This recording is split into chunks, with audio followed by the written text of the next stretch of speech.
अस्मद्गुरुभ्यो नमः अस्मत्परमगुरुभ्यो नमः अस्मत्सर्वगुरुभ्यो नमः श्रीमते रामानुजाय नमः श्रीमते निगमान्तमहादेशिकाय नमः रामानुजदया पात्रं ज्ञानवैराग्यभूषणं श्रीमद्वेङ्कटनाथार्यं वन्दे वेदान्तदेशिकम् लक्ष्मीनाथसमारम्भां नाथयामुनमध्यमाम् अस्मदाचार्यपर्यन्तां वन्दे गुरुपरम्पराम् नित्यमच्युतपदाम्बुजयुग्मरुक्मां व्यामोहतस्तरितानि तृणाय मेने अस्मद्गुरोर्भगवतोऽस्य दैकसिन्धो रामानुजस्य चरणौ शरणं प्रपद्ये मातापिता युवतीस्तनया विभूतिः सर्वं यदेव नियमेन मदन्मयानाम् आद्यस्य न कुलपतेर्वकुलाविरामं श्रीमत्तदङ्घ्रियुगलं प्रणमामि मूर्ध्ना भूतं सरश्च मादाह्वयपट्टनः श्रीभक्तिसारकुलशेखर योगिवान् भक्ताङ्गिरेण परकालयतीन्द्रमिश्रान् श्रीमत्पराङ्कुशमुनिं प्रणतोऽस्मि नित्यम् भक्तामृतं विश्वजनानुमोदनं सर्वार्थदं श्रीषडगोपवाङ्मयं सहस्रकोपनिषत्समागमं नमाम्यहं द्रविडवेदसागरं திருவழுதினாடென்னும் தென்குருகோரென்னும் வறுமணியவன் பொருளனென்னும் அருமறைகள் அந்தாதி செய்தானடியோதம் சிந்தியாய் நெஞ்சே தழுந்து மனத்தாலும் வாயாலும் மண் குருகோர் பேணம் இனத்தார் எல்லாதேஞ்சன் தனத்தாலும் ஏதும் குறைவிலேன் என்ற சகோபன் பாதங்கல்யாமுடைய பத்து நம்மாழ்வார் திருவடிகளே சரணம் மதுர கவி ಆಳ್ವಾರ್ ತಿರುವಡಿಗಳೇ ಶರಣಂ. ಕಳೆದ ವಾರ ಬ್ರಹ್ಮಸ್ವರೂಪದ ಬಗ್ಗೆ ನೋಡ್ತಾ ಇದ್ವಿ. 32ನೇ ಪುಟ ಉಭಯಲಿಂಗತ್ವ. ಅದರಲ್ಲಿ ಪರಮಾತ್ಮನು ತನ್ನ ಪರಮ ಅದ್ಭುತ ಸೌಂದರ್ಯವನ್ನುಳ್ಳ ತನ್ನ ದಿವ್ಯಮಂಗಳ ವಿಗ್ರಹವನ್ನ ತೋರಿ ಮನಸ್ಸಿನಲ್ಲಿ ನೆಲೆಸಿರುವುದು ಯಾಕೆ ಅಂದ್ರೆ ಎನ್ನೋಡೇ ಸಂಶ್ಲೇಷಿತ್ತೆನುಡೆಯ ಸ್ಥೈರ್ಯಾರ್ಥಮಃ தன்னுடைய நிரவதிகமான அழகை காட்டி என்னை ವಶೀಕರಿಸಿಕೊಂಡು ಎನ್ನುಳ್ಳೇ ಇருந்து ಅರುಳಿನಾನ್ ಎಂದು ಆಳ್ವಾರ್ ಹೇಳ್ತಾರೆ. ಸರ್ವಲೋಕಗಳು ತನ್ನಲ್ಲೇ ಇರ್ತಿದ್ರು ಕೂಡ ತಾನೂ ಸಹ ತನ್ನನ್ನು ಆಶ್ರಯಿಸಿರುವ ಜಗತ್ತುಗಳಲ್ಲಿ ತನ್ನ ಸಾಮರ್ಥ್ಯದಿಂದ ಇರುತ್ತಿರುವ ಮಹೋಪಕಾರವನ್ನ ದಯೆಯಿಂದ ಮಾಡಿದ್ದಾನೆ. ಆಶ್ರಿತರನ್ನ ಸಂಶ್ಲೇಷಿಸುವುದರಲ್ಲಿ ಅವನಿಗಿರುವ ಅಭಿನಿವೇಶ ಎಷ್ಟು ಎಂಬುದನ್ನ ನಾನು ಅರಿಯಲಾರೆ ಎಂದು ಆಳ್ವಾರ್ ಹೇಳ್ತಾರೆ. ಭಕ್ತರಿಂದ ಭಗವಂತನಿಗೆ ಬೆನಿಫಿಟ್ ಅಥವಾ ಭಗವಂತನಿಂದ ಭಕ್ತನಿಗೂ ಅಂತಂದ್ರೆ ಭಗವಂತನಿಗೇನೆ ವಿಶೇಷ ಅಂತ ಹೇಳುತ್ತಾರೆ. ಇದು ಹಾಗೆ ಭಗವಂತನ ಕೃಪೆ ನಮ್ಮ ಮೇಲೆ ಹರಿದ ಮೇಲೆ ಅದನ್ನು ನಿವಾರಿಸಲು ಅವನಿಗೂ ಶಕ್ಯವಿಲ್ಲ. ರಾಗದ ವಿಷಯ ಪ್ರವಣನಾಗಿದ್ದಾಗ್ಲೂ ಕೂಡ ಸುಳ್ಳೆ ಕೈಯಲ್ಲಿ ಸಕ್ಕರೆ ಹಿಡಿದವನೇ ನನ್ನ ಕರುಮಾಣಿಕಮೇ ಎಂದು ಹೇಳಿದೆ. ನನ್ನ ಈ ಪ್ರಾತಿಕೂಲ್ಯವನ್ನು ಎಣಿಸಿದೆ ನನ್ನನ್ನು ನಿಜ ಭಕ್ತ ಎಂದು ತಿಳಿದು ಅವನು ನನ್ನೊಡನೆ ಸಂಶ್ಲೇಷಿಸಿದ. ಎಂಬೆರುಮಾನುಡಿಯ ನಿರವಧಿಕ ಕಾರುಣ್ಯ ಸಮುದ್ರಂ கரையுடைந்து பெருகொப்புக்கால் ಎಂಬೆರುಮಾನ್ ತನ್ನಾலும் ತಡುಕ ಮುಡಿಯಾದ ಆಹಾದೆ. ಅವನ ದಯೆ ಅಂತದ್ದು. ಇದು 6,000 ಪಡಿನಲ್ಲಿ ಬರುವಂತ ಮಾತು. ಪರಮ ಸುಲಭನು ಕರುಣಾಕರನು ಆದಂತಹ ದೇವ ನಮಗೆ ಮಾಡಿದ ಉಪಕಾರವನ್ನು ಎಣಿಸುವುದು ಶಕ್ಯವಿಲ್ಲ. ತಾಯಿ, ತಂದೆ, ಗುರು ಇವರೆಲ್ಲ ಮಾಡುವ ಉಪಕಾರವನ್ನು ಅವನು ಮಾಡಿದ್ದಾನೆ. ತನ್ನ ವಿಷಯದಲ್ಲಿ ಯಾರು ಅಕಪಟ ಪ್ರೀತಿ ಉಳ್ಳವರೋ ಅವರಲ್ಲಿ ಅವನೂ ಕಪಟರಹಿತವಾದ ಪ್ರೀತಿಯನ್ನು ತೋರಿಸ್ತಾನೆ. ಅವನಿಗೆ ಸಹಸ್ರ ನಾಮಗಳುಂಟು. ತತ್ತನ್ನಾಮ ಪ್ರವೃತ್ತಿ ನಿಮಿತ್ತಭೂತವಾದ ಅನಂತ ಕಲ್ಯಾಣ ಗುಣಗಳನ್ನು ಉಳ್ಳವನವನು. ಭಕ್ತರಲ್ಲಿ ಅವನ ಅತ್ಯಾದರಶೀಲತೆಯನ್ನ ಹೇಗೆ ತಾನೇ ವರ್ಣಿಸಲು ಸಾಧ್ಯ? ನನ್ನ ಮನಸ್ಸನ್ನ ಆತ್ಮವನ್ನು ತನ್ನ ವಶ ಮಾಡಿಕೊಂಡು ಬಿಟ್ಟು ಸ್ವಯಮೇವ ಸರ್ವ ದೇಹವನ್ನು ವ್ಯಾಪಿಸಿ ದೇಹೇಂದ್ರಿಯಾದಿಕವೂ ತಾನೇ ಆಗಿಬಿಟ್ಟು ಆತ್ಮೀಯಗಳಲ್ಲಿ ಅಹಂಕಾರ ಮಮಕಾರಗಳನ್ನು ನಿವೃತ್ತಿಗೊಳಿಸಿ ಪೂರ್ಣನಾದನು ಅಂತ ಆಳ್ವಾರ ಅನುಭವಿಸ್ತಾರೆ. ಭಗವಂತನು ಮಾಡಿದ ಅನುಗ್ರಹಕ್ಕೆ ಪಾತ್ರರಾದಂತ ಆಳ್ವಾರವರು ಆ ನಿರವಧಿಕ ಅನುಗ್ರಹವನ್ನ ಬಣ್ಣಿಸುವುದು ಅಸಾಧ್ಯ ಅಂತ ಹೇಳ್ತಾರೆ. ದೋಷಪೂರ್ಣವಾಗಿರುವ ಈ ಪ್ರಕೃತಿಯೊಳಗೆ ಬಾಯಾರಿದವನು ಅಮೃತ ಸರಸ್ಸನ್ನ ಪ್ರವೇಶಿಸಿ ತನಗೆ ಪ್ರಿಯತಮವಾದ ಈ ಎನ್ನ ಆತ್ಮವನ್ನ ಅನುಭವಿಸಿ ಏತತ್ ಶರೀರ ಅಭಿಮಾನಿಯಾದ ನನ್ನದೆಂದು ಅಭಿಮಾನ ತೋರುವ ದೇಹಾದಿಗಳನ್ನು ತಾನೇ ಸಂಶ್ಲೇಷಿಸಿ ಬೇರೆಯಾಗಿ ಕಾಣದೆ ಇರುವಂತೆ ಇವೆರಡೂ ತಾನೇ ಆಗಿಬಿಟ್ಟಿದ್ದಾನೆ. ಹೀಗೆ ಆಶ್ಚರ್ಯಭೂತನಾದ ಸರ್ವೇಶ್ವರ ಅವನು. ದಕ್ಷಿಣ ದಿಕ್ಕಿ ಅಲಂಕಾರಭೂತವಾದಂತಹ ತಿರುಮಾಲಿರುಂ ಶೋಲೆ ಇರುವ ದಿಕ್ಕಿಗೆ ಕೈ ಮುಗಿದು ಅವನನ್ನು ಪಡೆಯಲು ಬಯಸಿದೆ. ನಾನು ಸಂಶ್ಲೇಷ ಹೊಂದಲು ಇದಕ್ಕಿಂತ ಹೆಚ್ಚಿಗೆ ಏನನ್ನಾದ್ರೂ ಮಾಡುವನೇ? ಇದಕ್ಕೆ ಮೇಲೆ ಏನನ್ನೂ ಮಾಡದೆ ಇರುವಂತವನಾದ ನಾನು ಪರಿಪೂರ್ಣ ಮನೋರಥನಾಗಿರಲು ಏತಕ್ಕಾಗಿ ಆ ಸ್ವಾಮಿ ಮೇಲೆ ಮೇಲೆ ಅಭಿನಿವೇಶ ಮಾಡುತ್ತಿದ್ದಾನೆ ಅಂದ್ರೆ ನಿರುಪಾಧಿಕ ಸ್ವಾಮಿಯಾದ ಅವನ ಕೃಪೆ ಆದುದು ಅಂತದ್ದು ಎನ್ನುತ್ತಾರೆ. ಭಗವಂತನು ತನ್ನ ನಿರುಪಾಧಿಕವಾದ ದಯೆಯನ್ನ ಚೇತನ ಮೇಲೆ ವರ್ಷಿಸಿ ಅವರನ್ನು ರಕ್ಷಿಸುತ್ತಾನೆ ಎಂಬುದನ್ನ ನಮ್ಮಾಳ್ವಾರವರು ಅನೇಕ ಕಡೆ ಹೇಳಿದ್ದಾರೆ. ಶ್ರೀಯಪತಿಯಾಗಿ ಸಕಲ ಲೋಕಗಳಿಗೂ ಪ್ರಭುವಾದಂತ ಅವನು ತನ್ನ ಭಕ್ತರನ್ನು ಆಗಲಿ ಕ್ಷಣ ಮಾತ್ರವೂ ಇರಲಾರ ಎಂದು ಹೇಳಿ ಅವನ ಆಶ್ರಿತ ಸಂಶ್ಲೇಷ ಅಭಿನಿವೇಶವನ್ನ ಕೊಂಡಾಡ್ತಾರೆ 10, 7, 8ರಲ್ಲಿ. ಇನ್ನು ಭಗವಂತ ರಕ್ಷಕತ್ವ, ಅವನ ರಕ್ಷಕತ್ವ ಹೇಗೆ ಅಂತ, ಸರ್ವಜ್ಞನು ಸರ್ವಶಕ್ತನು ಸರ್ವ ನಿಯಾಮಕನೂ ಆದಂತ ಪರಮಾತ್ಮ ಪರಮ ಕಾರುಣಿಕನಾಗಿರೋದ್ರಿಂದ ಸರ್ವ ರಕ್ಷಕನೂ ಆಗಿದ್ದಾನೆ. ಸಂಸಾರದಲ್ಲಿ ತೊಳಲುತ್ತಿರುವ ಚೇತನರಿಗೆಲ್ಲ ಅವನೊಬ್ಬನೇ ಆಶ್ರಯ. ನಮ್ಮ ಉಜ್ಜೀವನಕ್ಕೆ ಅವನೊಬ್ಬನನ್ನು ಬಿಟ್ಟು ಬೇರೆ ಯಾವ ಉಪಾಯನೂ ಇಲ್ಲ. ಆವಿಕೋರ್ 10 ಕೊಂಬು ನಿನ್ನಲಾಲ್ ಅರಿಹಿನ್ನಿಲೆಯನ್ನಾನ್ 10:3ರಲ್ಲಿ ಬಳ್ಳಿಗೊಂದು ಆಶ್ರಯ ಇರುವಂತೆ ನಮ್ಮ ಆತ್ಮಕ್ಕೆ ಅವನನ್ನು ಬಿಟ್ಟು ಬೇರೆ ಆಶ್ರಯ ಇಲ್ಲ. ಬ್ರಹ್ಮ ರುದ್ರಾದಿ ಸಕಲ ದೇವತೆಗಳ ಸ್ವರೂಪ ಸ್ಥಿತಿ ಪ್ರವೃತ್ತಿ ಐಶ್ವರ್ಯವಾದಿಗಳೆಲ್ಲವೂ ಕೂಡ ಅವನ ಕರುಣೆಗೇ ಅಧೀನವಾಗಿದೆ. ಭಗವಂತನ ನಿರುಪಾಧಿಕ ಸರ್ವ ರಕ್ಷಕತ್ವನ್ನ ಅನೇಕ ವಾಚನಗಳಲ್ಲಿ ನಮ್ಮಾಳ್ವಾರವರು ನಿರೂಪಿಸ್ತಾರೆ. ಚೇತನರು ಮಾಡಿದ ಅಪರಾಧಗಳನ್ನೆಲ್ಲ ಕ್ಷಮಿಸಿ ಅವನು ಸಲಹುತ್ತಾನೆ ಎಂಬುದನ್ನ 1ನೇ ಶತಕದ 4ನೇ ದಶಕದಲ್ಲಿ ಆಳ್ವಾರವರು ವರ್ಣಿಸ್ತಾರೆ. ಲೋಕದ ಜನ ಯಾವ ದೇವತೆಯನ್ನು ಭಜಿಸಿದ್ರೂ ಕೂಡ ಆಯಾ ದೇವತೆಗಳ ಮೂಲಕ ಸರ್ವಶರೀಕನಾದ ಶ್ರೀಮನ್ನಾರಾಯಣನನ್ನೇ ಭಜಿಸ್ತಾರೆ. ಈ ಎಲ್ಲ ಕರ್ಮಗಳಿಂದ ಆರಾಧನೆಯಿಂದಲೂ ಸುಪ್ರೀತನಾದ ಭಗವಂತನೇ ಅವರೆಲ್ಲರಿಗೂ ಕೂಡ ಅವರವರ ಅಪೇಕ್ಷಿತ ಅರ್ಥಗಳನ್ನ ಅನುಗ್ರಹಿಸ್ತಾನೆ. ಸರ್ವೇಶ್ವರನು ಫಲಪ್ರಧಾನ ಸಾಮರ್ಥ್ಯ ಪೂರ್ಣನು ಸರ್ವ ಶರೀರಕನಾದಂತ ಭಗವಂತನೇ ಅವರವರು ಉಪಾಸನೆ ಮಾಡುವ ಇಂದ್ರಾದಿ ರೂಪದಲ್ಲಿ ಇದ್ದಾನೆ. ಯಾವ ದೇವತೆ ಹೇಳಿದ್ರು ಕೂಡ ಆ ರೂಪದಲ್ಲೇ. ಯೋ ಯೋ ಯಾಂ ತನುಂ ಭಕ್ತಃ ಶ್ರದ್ಧಯಾರ್ಚಿತುಮಿಚ್ಛತಿ ತಸ್ಯಾಚಲಾಂ ಶ್ರದ್ಧಾಂ ತಾಮೇವ ವಿದಧಾಮ್ಯಹಂ ಸತಯಾ ಶ್ರದ್ಧೆಯಾ ಯುಕ್ತಃ ತಸ್ಯಾರಾಧನಮೀಹದೆ ಲಭತೆ ಚ ತಥಕಾವಾನೆ ಮಯೈವ ವಿಹಿತಾನ್ ಹಿತಾನ್ ಎಂದು ಗೀತೆಯಲ್ಲಿ ತನ್ನ ಸರ್ವ ಫಲಪ್ರದತ್ವವನ್ನ ಸರ್ವ ಕರ್ಮ ಸಮಾರಾಧ್ಯತ್ವವನ್ನು ಹೇಳ್ಕೊಂಡಿದ್ದಾನೆ. ಈ ಅಂಶವನ್ನ ಆಳ್ಳವರು அவரவர் தமது அறிவறி வகை அவரவர் இறையவர் என அடைவர்கள் அவரவர் இறையவர் குறைவிலர் இறையவர் அவரவர் விதிவழி அடைய நின்னனரே 1:5. ஆக இப்பாட்டாலே சொல்லித்தாயிற்று என்னில் எம்பெருமான் சர்வ தேவாந்தராத்மதையா சர்வகர்ம சமாராத்யனாய் சகல பலப்பிரதனாய் இருக்கையாலே ஜகத் ரಕ್ಷಣமும் ತದಧೀನಂ ಎನ್ಗಿರದೆ. ಇದು 6,000 ಪಡಿ. ಭಗವಂತನನ್ನು ನಾವು ಆಶ್ರಯಿಸಿದ್ರೆ ಅವನು ನಮ್ಮನ್ನು ರಕ್ಷಿಸಿಯಾನೆ. ಅವನು ಸರ್ವೇಶ್ವರನಲ್ವೇ? ಹೌದು, ಅವನು ಸರ್ವೇಶ್ವರ ನಿಜ. ಆದರೂ ಆಶ್ರಿತರೆಲ್ಲರ ಮೇಲೆ ಅವನಿಗೆ ಅಪಾರ ಸ್ನೇಹ ಪ್ರೀತಿ. ಈಶನು ಮೊತ್ತವಂ ಪತ್ತಿಲನ್ ಸ್ನೇಹ ನಿರತ 1:2-6. ಅವನಲ್ಲಿ ಸ್ನೇಹ ಸ್ವಭಾವವನ್ನು ಹೊಂದಿ ಅವನ ಸರ್ವಶೇಷ ವೃತ್ತಿಯಲ್ಲಿ ನಾವು ಅನ್ವಯಿಸಬೇಕು. ಪತ್ತಿಲೆಯಾಯ್ ಅವನ್ ಮುತ್ತಿಲಡಂಗು 1:2-3. ಭಗವಂತನ ರಕ್ಷಕತ್ವದಲ್ಲಿ ಒಂದು ವೈಶಿಷ್ಟ್ಯ ಇದೆ. ಚೇತನರು ಅವನಿಂದ ದೂರ ಹೋಗುವರಾದ್ರೂ ಕೂಡ ಭಗವಂತನು ತಾನೇ ಅವರ ಬಳಿ ಬರ್ತಾನೆ. ಅವನು ಅಷ್ಟು ಕಾರುಣ್ಯಪೂರ್ಣನಾಗಿದ್ದಾನೆ. ಅವಾಪ್ತ ಸಮಸ್ತ ಕಾಮನಾದಂತ ಅವನು ಗೋಪನಾರಿಯರಿಗೆ ಪರಮ ಸುಲಭನಾದವನು. ಕ್ಷೀರ ಸಮುದ್ರವನ್ನು ಮಥನ ಮಾಡಿಸಿದ. 7 ಲೋಕಗಳನ್ನ ತನ್ನ ಹೊಟ್ಟೆಯೊಳಗೆ ಇಟ್ಟುಕೊಂಡು ರಕ್ಷಿಸಿ ಅತ್ಯಾಶ್ಚರ್ಯಕರವಾದ ರೀತಿಯಲ್ಲಿ ಆಲದೆಲೆಯ ಮೇಲೆ ಎಳೆಯ ಶಿಶುವಿನ ರೂಪದಲ್ಲಿ ಶಯನಿಸಿದ. ಶ್ರೀ ಸುದರ್ಶನ ಚಕ್ರವನ್ನ ಆಯುಧವನ್ನಾಗಿ ಹೊಂದಿ ಆಶ್ರಿತ ವಿರೋಧಗಳನ್ನ ನಿರಾಕರಣ ಮಾಡಿದ.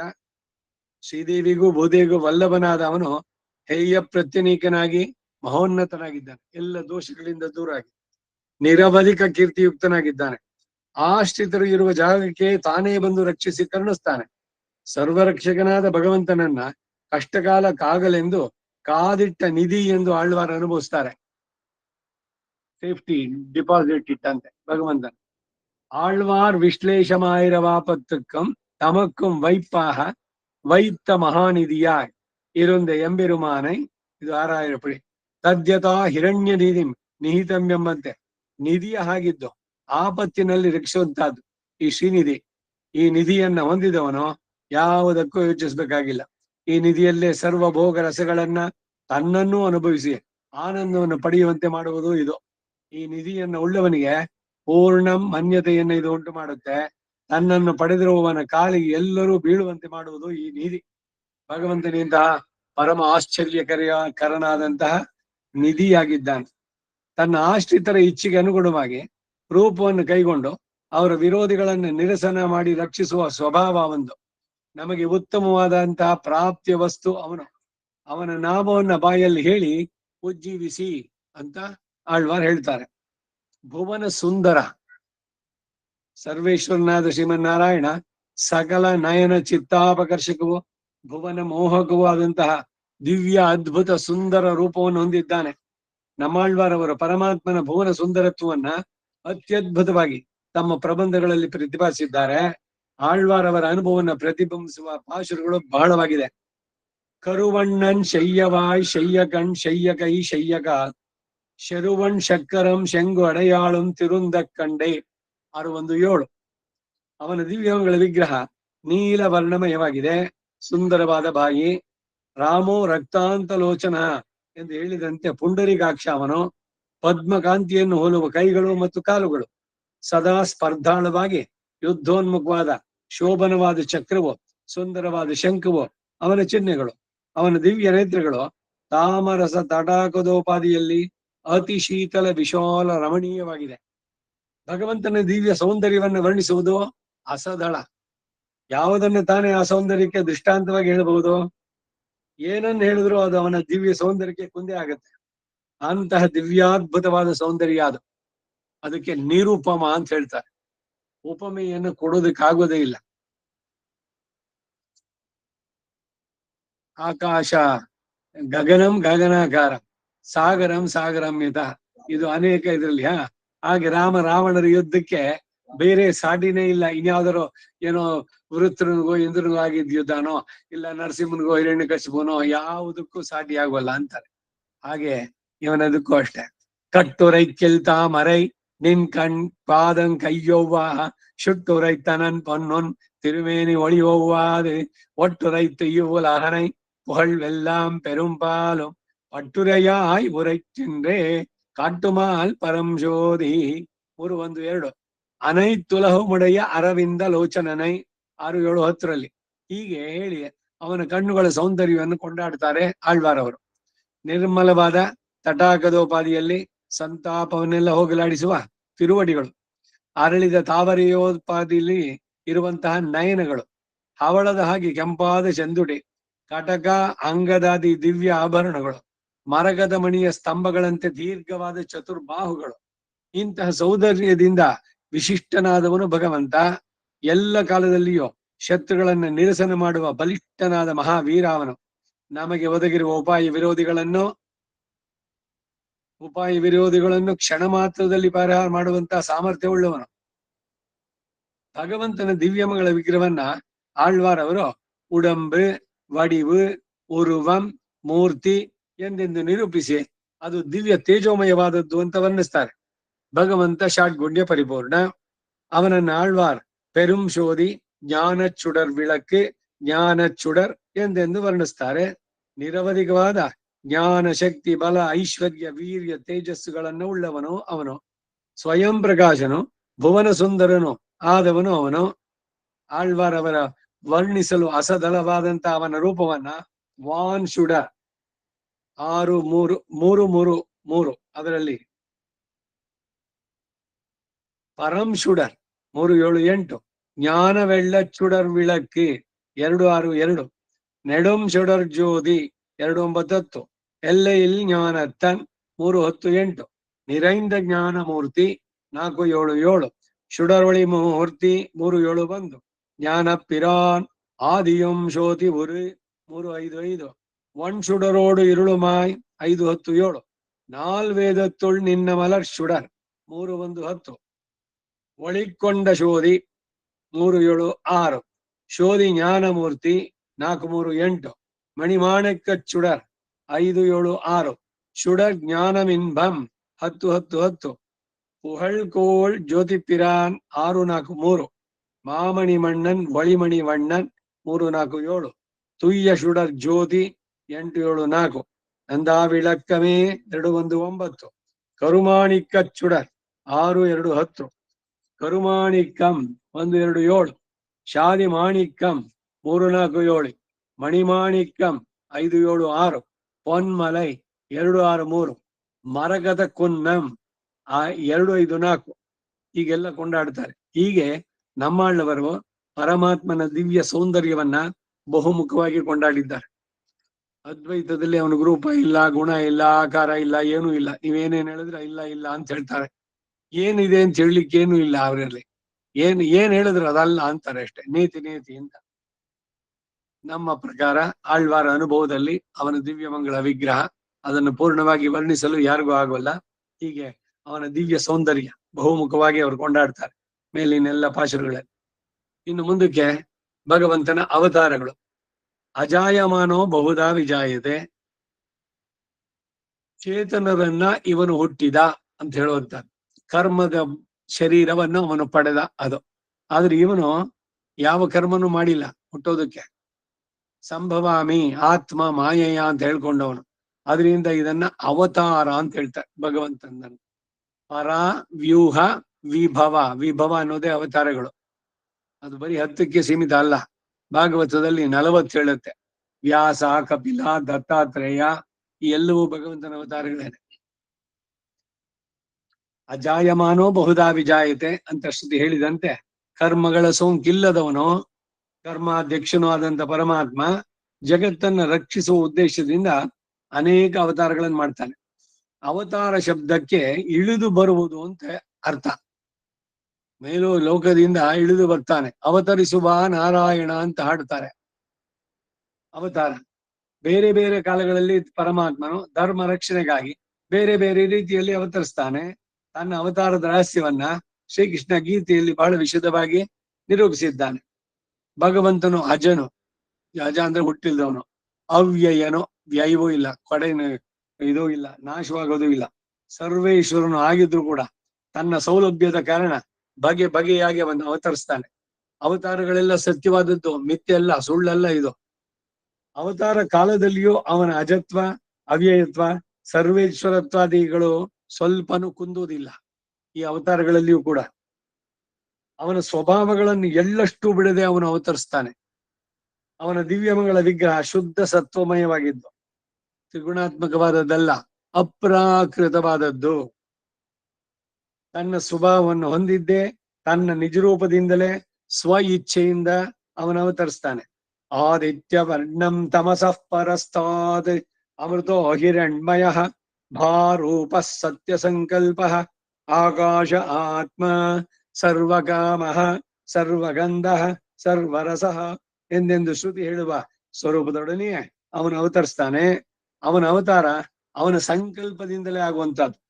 ಅವತಾರ ಕಾಲ ಯಾವುದು ಅಂದ್ರೆ ಧರ್ಮಕ್ಕೆ ಗ್ಲಾನಿ ಉಂಟಾದಾಗ. ಯದಾ ಯದಾ ಹಿ ಧರ್ಮಸ್ಯ ಗ್ಲಾನಿರ್ಭವತಿ ಭಾರತ. ಯಾವಾಗ ಅಧರ್ಮ ತಲೆ ಎತ್ತುತ್ತೋ ಅದು ಭಗವಂತನು ಅವತರಿಸಲು ಸಂಕಲ್ಪಿಸುವಂತ ಕಾಲ. ಅವತಾರ ಪ್ರಯೋಜನ ಏನು ಅಂದ್ರೆ ಸಾಧುಗಳ ರಕ್ಷಣೆ. ಪರಿತ್ರಾಣಾಯ ಸಾಧೂನಾಂ ವಿನಾಶಾಯ ಚ ದುಷ್ಕೃತಾಂ. ದುಷ್ಟರ ವಿನಾಶ ಹಾಗೂ ಧರ್ಮ ಸಂಸ್ಥಾಪನೆ. ಇದು ಭಗವಂತನ ಜನ್ಮ ಕರ್ಮ ರಹಸ್ಯ. ಜನ್ಮ ಕರ್ಮ ಚ ಮೇ ದಿವ್ಯಂ ಯೋ ವೇತ್ತಿ ತತ್ವತಃ. ಕೃಷ್ಣ ಹೇಳ್ತಾನೆ ಈ ಮಾತು. ಅಂತವನಿಗೆ ಪುನರ್ಜನ್ಮ ಇಲ್ಲ ಅಂತ. ಕರ್ಮದ ಕಾರಣ ಆದದ್ದಲ್ಲ ಅವನ ಜನ್ಮ. ಹೇಯವಾದಂತಹ ತ್ರಿಗುಣ ಪ್ರಕೃತಿಯ ಸಂಸರ್ಗದಿಂದ ಆದದ್ದಲ್ಲ, ದೋಷಪೂರಿತವಾದದ್ದು ಈ ತ್ರಿಗುಣಾತ್ಮಕವಾದಂತಹ ಪ್ರಕೃತಿ. ಇದಕ್ಕೆ ಸೇರಿದ್ದಲ್ಲ ಅವನದು. ಸರ್ವೇಶ್ವರತ್ವ, ಸರ್ವಜ್ಞತ್ವ, ಸತ್ಯ ಸಂಕಲ್ಪತ್ವಾದಿ ಸಮಸ್ತ ಕಲ್ಯಾಣ ಗುಣಗಳನ್ನು ಹೊಂದಿದ್ದು ಅವನಿಗೇ ಅಸಾಧಾರಣವಾದದ್ದು ಅವನ ಜನ್ಮ ಮತ್ತು ಅವನು ಮಾಡುವಂತಹ ದಿವ್ಯ ಲೀಲಾಚೇಷ್ಟಿತಗಳು. ಇದನ್ನ ಹೀಗೆ ಯಥಾರ್ಥವಾಗಿ ಅರಿತವನು ಆ ದೇಹದ ಅವಸಾನದಲ್ಲಿಯೇ ಭಗವಂತನನ್ನು ಹೊಂದುತ್ತಾನೆ ಎಂಬುದನ್ನ ಶ್ರೀಕೃಷ್ಣನ್ ಹೇಳ್ತಾನೆ. ಪುನಃ ಜನ್ಮ ಅವನಿಗಿಲ್ಲ ಅಂತ ಈಗ ತಾನು ಹೇಳಿದ್ನಲ್ಲ ನಾನು. ಜನ್ಮ ಕರ್ಮ ಚ ಮೇ ದಿವ್ಯಂ ಯೋ ವೇತ್ತಿ ತತ್ವತಃ. ಅರ್ಜುನ ಅಂತವನಿಗೆ ಪುನರ್ಜನ್ಮ ಇಲ್ಲ ಅಂತ. ಈ ಅವತಾರ ರಹಸ್ಯವನ್ನ ಆಳ್ವಾರವರು ಎಳಿವರುಂ ಈಯಲ್ ವಿನನ್ ನಿಲವರಂಬ್ ಇಲ ಪಲಪಿರಪ್ಪಾಯ್ ಒಳಿವರುಂ ಮುಳು ನಲುಂ முதலில கேடில வீடாம் தெளிதரு நிலைமையது ஒளிவிலன் முழுவதும் இறையோன் ಅಳಿವರುಂ ಅರುಳಿ ನೋಡು ಅಹತ್ತನನ್ ಪುರತ್ತನನ್ನಮೈಂದೇ 1-3-2 ಅದರಲ್ಲಿ ನಿರೂಪಿಸಿದ್ದಾರೆ. ಭಗವಂತನ ಅವತಾರ ರಹಸ್ಯದ ನಿರೂಪಣೆ ಈ ಪಾಶುರದಲ್ಲಿದೆ. ಈ ಯೋನಿಯಲ್ಲಿ ಹುಟ್ಟಬೇಕು, ಹೀಗೆ ಹುಟ್ಟಬಾರದು ಎಂಬ ವ್ಯವಸ್ಥೆ ಇಲ್ಲದೆ ಬಹುಜನ್ಮಗಳನ್ನು ಹೊಂದಿ ಮತ್ಸ್ಯ ಕೂರ್ಮಾದಿ ಅನೇಕ ಅವತಾರಗಳನ್ನು ಹೊಂದಿದ್ದಾನೆ ಎಂಬುದನ್ನ ನಿಲೆವರೆಂಬು ಇಲ ಫಲ ಪಿರಪ್ಪ ಎಂಬುದು ತಿಳಿಸುತ್ತೆ. ಅವನ ಸೌಲಭ್ಯ ಪೂರ್ಣನಾವುದು ಅನ್ನೋದನ್ನ ಎಳಿವರುಂ ಇಯಲ್ವಿನನ್ ಎಂಬುದು ನಿರೂಪಿಸುತ್ತೆ. ಅಜೋಪಿಸನ್ ಅವ್ಯಯಾತ್ಮ ಎಂಬುದನ್ನ ಮೊದಲ್ ಇಲ ಕೇಡಿಲ ಎಂಬುದು, ಮೊದಲ್ ಇಲ ಮೊದಲು ಅನ್ನೋದಿಲ್ಲ, ಕೇಡಿಲ ಎಂಬುದು ಸೂಚಿಸುತ್ತೆ. ತನ್ನ ಉಜ್ವಲವಾದ ಪರಿಪೂರ್ಣ ಆನಂದ ಗುಣವನ್ನ, ಮೋಕ್ಷಪ್ರದತ್ವ ಎಂಬ ಸ್ವಭಾವವನ್ನ ಇವೆಲ್ಲವನ್ನು ಬಿಡದವನಾಗಿ ಈಶ್ವರ ಸ್ವಭಾವದೊಡನೆ ಕೂಡಿದ್ದಾನೆ ಎಂಬುದನ್ನ ಒಳಿವರುಂ ಮುಳುನಲಂ ವೀಡಾಂ ತೆಳಿ ಸಾಕ್ಷಾತ್ಕಾರ. ತರುಣಿಲೆಮೆಯದು ಮುಳುವದುಂ ಒಳಿವಿಲ ನಿರೆಯೋನ್ ಎಂಬುದು ಪ್ರತಿಪಾದಿಸುತ್ತೆ. ಅಜಹತ್ ಸ್ವಭಾವನಾಗಿ ಅವನು ಅವತರಿಸ್ತಾನೆ. ಈ ಎಲ್ಲ ಕಲ್ಯಾಣಗಳಿಂದ ಕೂಡಿದ ಅವನು ತನ್ನನ್ನು ಸೇವಿಸುವ ಅಂತರಂಗ ಭಕ್ತರ ಮೇಲೆ ತನ್ನ ಕೃಪೆಯನ್ನು ವರ್ಷಿಸ್ತಾನೆ.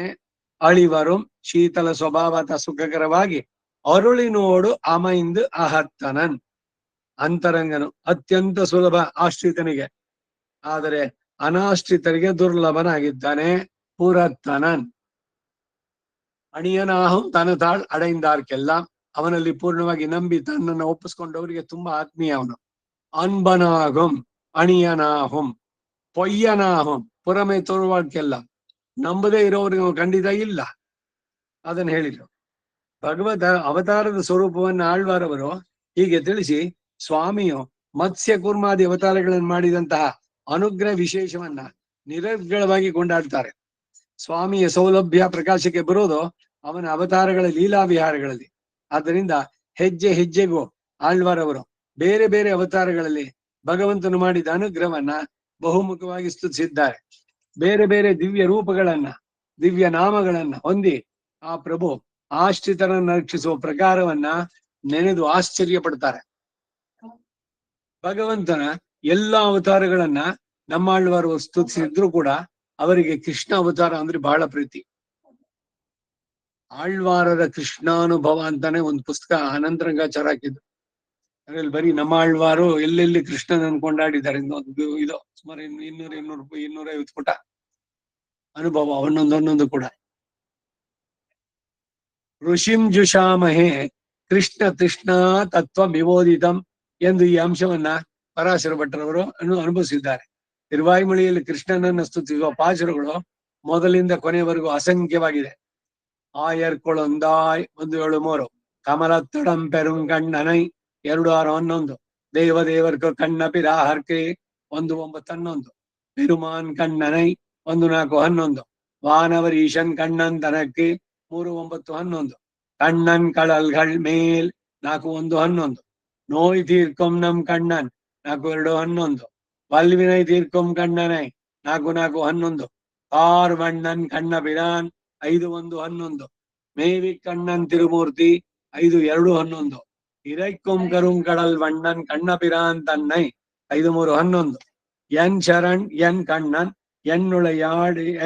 என்னை ஆளுடைய ಎನ್ನಪ್ಪನೇ 638, ತೆಳಿವುತ್ತ ಕಣ್ಣನೈ 7611, ಪಿರನ್ನಮಾಯ ಭಾರತಂ ಪೊರುದಮಾಯ 850, ಕಣ್ಣನಲ್ಲ ಎಲ್ಲೆ ಕಂಡೀರ್ ಶರಣದ ನಿற்கு வந்து 910, ಕಣ್ಣನ್ ಕಳನ್ ಇಲೈ 1051 ಎಂದು ಆಳ್ವಾರವರು ಕೃಷ್ಣನ ಅನುಸಂಧಾನದಲ್ಲಿ ಗಾಢವಾಗಿ ಮಗ್ನ ಆಗಿದ್ದಾರೆ. ಇಷ್ಟೇ ಅಲ್ಲ, ಇನ್ನು ಅನೇಕವಾಗಿದೆ.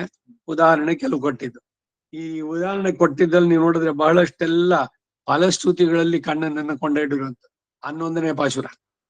10 ಪಾಶುರಗಳಾದ್ಮೇಲೆ ಇದನ್ನ ಹೇಳಿದಂತ ಷಡಗೋಪನ್ ಸೊನ್ನ ಈ 1020 ಅಂತ ಹೇಳ್ಬೇಕಾದ್ರೆ ಅಲ್ಲಿ ಕಣ್ಣನನ್ನ ಕೊಂಡಾಡಿದ್ದು ಅಂತ. ಮುಂದಕ್ಕೆ ಪ್ರಾಪ್ಯ ಮತ್ತು ಪ್ರಾಪಕ. ಪ್ರಾಪ್ಯ ಅಂದ್ರೆ ಅವನೇ ಪಡಿಬೇಕಾದ ಅಲ್ಟಿಮೇಟ್ ಗೋಳು. ಪ್ರಾಪಕ ಅಂದ್ರೆ ಅವ್ನು ಕೊಡಿಸೋನು ಅವನೇನೆ. ಅವನ ಡೆಸ್ಟಿನೇಷನ್ ಪಡೆಯೋದಕ್ಕೆ ಅವನೇನೆ ಸಾಧನವಾಗ್ತಾನೆ. ಭಗವಂತನು ಎಲ್ಲ ಚೇತನರಿಗೂ ಪರಮ ಪ್ರಾಪ್ಯನಾಗಿದ್ದಾನೆ. Final destination, final about. Narayana ನಾರ ಅಯನಃ. ಎಲ್ಲ ನಾರ ಅಂದ್ರೆ ಚೇತನರಿಗೆ, ನರರಿಗೆ ಅಂತಲ್ಲ ಅರ್ಥ ಇಲ್ಲಿ. ನಾರಾಹ ಅಂದ್ರೆ ಚೇತನರು, ಎಲ್ಲ ಚೇತನ, ಎಲ್ಲ ಆತ್ಮರಿಗೆ ಫೈನಲ್ ಡೆಸ್ಟಿನೇಷನ್ ಅವನು ಅಯನ, ಮಾರ್ಗವು ಅವನೇ, ಫೈನಲ್ ಡೆಸ್ಟಿನೇಷನ್ ಅವನೇ ನಾರಾಯಣ. ಅವಿದ್ಯಾ ಕಾಮ ಕರ್ಮಗಳನ್ನು ಹೋಗಲಾಡಿಸಿಕೊಂಡು ಭಗವಂತನನ್ನ ನಿರಂತರವಾಗಿ ಅನುಭವಿಸಲು ಚೇತನು ಆ ಭಗವಂತನ ದಯೆಯನ್ನೇ ಅವಲಂಬಿಸಬೇಕು. ತಾಳದಾಮರೈ ಎಂಬ ದಶಕದಲ್ಲಿ 10:1 ಭಗವಂತನನ್ನ ಬಿಟ್ಟು ಚೇತನರಿಗೆ ಮತ್ತೊಂದು ಪ್ರಾಪ್ಯ ಇಲ್ಲ ಅನ್ನೋದನ್ನ ಆಳ್ವಾರ್ ಅವರು ಹೇಳ್ತಾರೆ. 10ನೇ ಶತಕದ 2ನೇ ದಶಕದಲ್ಲಿ ಅವನನ್ನು ಪಡೆಯುವುದಕ್ಕೆ ಇರುವ ಕ್ಲೇಶಗಳನ್ನೆಲ್ಲ ಅವನೇ ಪರಿಹರಿಸ್ತಾನೆ ಅಂತ ಹೇಳ್ತಾರೆ. ನಾವು ಅವನನ್ನು ಆಶ್ರಯಿಸಬೇಕು. ನಿನ್ನನ್ನು ಪಡೆಯೋದಕ್ಕೆ ಅಡ್ಡಿಯಾಗಿರುವ ನನ್ನ ಪ್ರಬಲತರ ಪ್ರಾಚೀನ ಕರ್ಮಗಳನ್ನ ನೀನೇ ಪರಿಹಾರ ಮಾಡೋ. ಅನಿಷ್ಟ ನಿವೃತ್ತಿ ಪೂರ್ವಕ ಇಷ್ಟ ಪ್ರಾಪ್ತಿ ಇದು. ಅವನ ಕೃಪೆ ಸಹಜವಾಗಿಯೇ ಇದೆ, ಇಲ್ಲ ಅಂತಿಲ್ಲ. ಆದ್ರೆ ಅದು ನಮ್ಮನ್ನು ರೀಚ್ ಆಗದೆ ಇರೋದಕ್ಕೆ ನಮ್ಮ ಈ ಪ್ರಬಲತರ ಪ್ರಾಚೀನ ಕರ್ಮ ಅಡ್ಡಿಯಾಗಿದೆ. ಅದನ್ನ ತೆಗೆದು ಅವನು ಕೃಪೆ ನಮ್ಮ ಮೇಲೆ ಉಂಟಾಗೋಂಗ್ ಮಾಡ್ಬೇಕು. ಅದನ್ನ ಅವನೇ ಮಾಡ್ತಾನೆ ಅಂತಾರೆ. ಎಲ್ಲ ಕ್ಲೇಶಗಳನ್ನ ಪರಿಹರಿಸೋನವನೇ. ಅವನೇ ಹೀಗೆ ಪ್ರಾಪ್ಯನು ಮತ್ತೆ ಪ್ರಾಪಕನು ಆಗಿದ್ದಾನೆ. ಅವನ ಪಾದಗಳನ್ನು ಬಿಟ್ಟು ಬೇರೆ ರಕ್ಷಣೆ ನಮಗಿಲ್ಲ. ಆದ್ದರಿಂದ ಪ್ರಾಪ್ಯನು ಪ್ರಾಪಕನು ಅವನೇ ಆಗಿದ್ದಾನೆ ಅನ್ನೋದನ್ನ ನಮ್ಮಾಳ್ವಾರವರು ಬಹು ಪ್ರಕಾರವಾಗಿ ನಿರೂಪಿಸಿದ್ದಾರೆ. ಅದುವಂ ಅವನದಿನ್ ಅರುಳೆ 8:3 ಎಂದು ಹೇಳಿದಂತೆ ಆ ಪರಮಾತ್ಮನ ದಯೆಯೇ ನಮ್ಮ ಉದ್ಧಾರಕ್ಕೆ ಕಾರಣ. ಪ್ರಾಪ್ಯಸ್ಯೈವ ಪ್ರಾಪಕತ್ವಂ ಸ್ವಪ್ರಾಪ್ತೇ ಸ್ವಯಮೇವ ಸಾಧನತೆಯ ಜೋಘುಷ್ಯಮಾಣ ಶ್ರುತೌ ಎಂದು ಈ ಅಂಶವನ್ನು ಹೇಳಲಾಗಿದೆ. ಶ್ರುತಿಯಾದರೂ ಯಮೇವೈಷವೃಣತೆ ತೇನ ಲಭ್ಯ ತಸ್ಯೈಷ ಆತ್ಮ ವಿವೃಣತೆ ತನೂಂ ಸ್ವಾಂ ಅಂತ ತಿಳಿಸುತ್ತೆ. ಸರ್ವಜ್ಞನು, ಸರ್ವಶಕ್ತನು, ಸರ್ವಾಂತರನು ಆದಂತಹ ಸರ್ವಸ್ಮಾತ್ ಪರನು, ಹೀಗೆ ಸರ್ವ ಸುಲಭನು, ಸ್ವಪ್ರಾಪ್ತಿಗೆ ಸ್ವಯಂ ಸಾಧನನು ಆಗಿದ್ದಾನೆ ಅಂತ ಆಳ್ವಾರವರು ಅವನ ಮಹಿಮೆಯನ್ನು ಕೊಂಡಾಡ್ತಾರೆ. ಭಗವಂತನನ್ನ ಆಶ್ರಯಿಸಬೇಕು. ನಿನ್ನ ಕೃಪೆ ನಮ್ಮ ಮೇಲೆ ಉಂಟಾಗ್ಲಿ, ನಿನ್ನನ್ನು ನಾನು ನೋಡ್ಬೇಕು ಅನ್ನೋ ಬಯಕೆ ನಮಗಿರಬೇಕು. ಆ ಬಯಕೆ ನಿಮ್ದು ತೀವ್ರವಾದ್ರೆ ಅದಕ್ಕೇನ್ ಅಡ್ಡಿಯಾಗಿದ್ದು ಅಂತೆಲ್ಲ ಅವನೇ ತೆಗಿತಾನೆ. ಹೀಗೆ ಇನ್ನು 2ನೇ ವಿಷಯ ಪರಮಾತ್ಮಂದಾಯ್ತು. ಇವಾಗ ಜೀವಾತ್ಮ ಸ್ವರೂಪ. ಉಪಾಸ್ಯನಾದ ಪರಮಾತ್ಮನಿಗಿಂತ ಉಪಾಸಕನಾದ ಜೀವಾತ್ಮ ಬೇರೆಯಾದವನು. ಇವರಿಬ್ಬರು ಒಂದೇ ಅಲ್ಲ. ಜೀವಾತ್ಮನೇ ಎಂದಿಗೂ ಪರಮಾತ್ಮನಾಗೋಲ್ಲ. ಇಲ್ಲೇ ಆಗ್ಲಿ ಅಥವಾ ಮೋಕ್ಷ ದಿಶೆಯಲ್ಲಾಗ್ಲಿ, ಬದ್ಧ ದಿಶೆಯಲ್ಲಾಗ್ಲಿ, ಮುಕ್ತ ದಿಶೆಯಲ್ಲಾಗ್ಲಿ, ಎಲ್ಲದರಲ್ಲೂ ಕೂಡ ಅವನೇ, ನಾವು ನಾವೇ. ಮತ್ತೆ ಬ್ರಹ್ಮೈವ ಸನ್ ಬ್ರಹ್ಮಾಪ್ನೋತಿ ಅಂತಂದ್ರೆ ಅವನನ್ನ ಆರಿಸಿಕೊಂಡ್ರೆ ಅವನಿಗೆ ಸಮಾನವಾದಂತಹದ್ದೆಲ್ಲ ಉಂಟಾಗತ್ತೆ. ಈಗ ವೈಕುಂಠಕ್ಕೆ ಹೋದ್ರೇನು ಅವನದೇ ಸ್ವರೂಪ. ಎಲ್ರೂ ಚತುರ್ಭುಜಧಾರಿಗಳು, ದಿವ್ಯ ಕಿರೀಟ ಎಲ್ಲ, ಡಿಫ್ರೆನ್ಸೇ ಗೊತ್ತಾಗಲ್ಲ.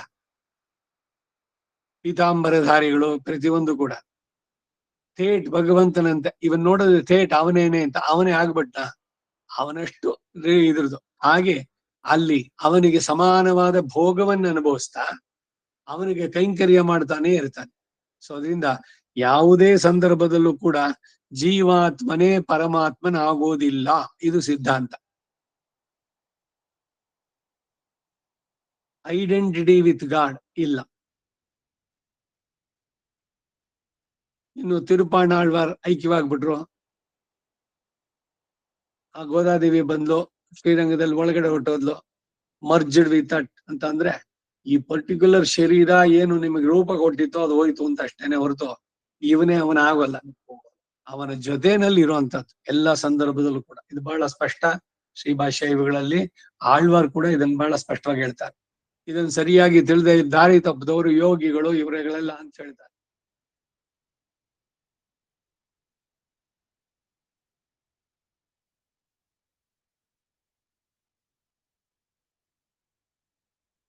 ಜೀವಾತ್ಮನಿಗಿಂತ ಇವನು ಬೇರೆಯಾದವನು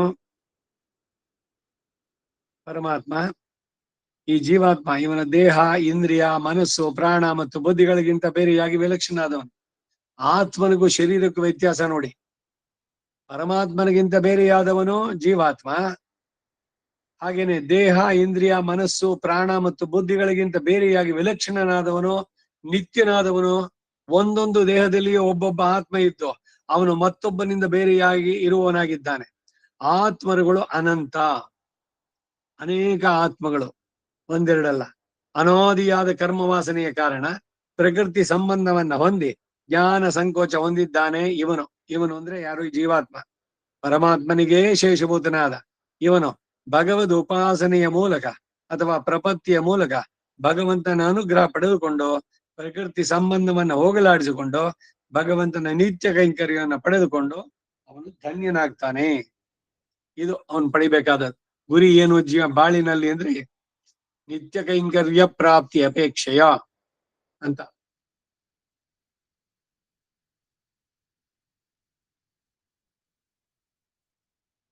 ನಮ್ಮಾಳ್ವಾರವರು ಉಪಾಸಕನಾದ ಜೀವಾತ್ಮನ ಸ್ವರೂಪವನ್ನ ಅಲ್ಲಲ್ಲಿ ಸೂಚಿಸಿದ್ದಾರೆ.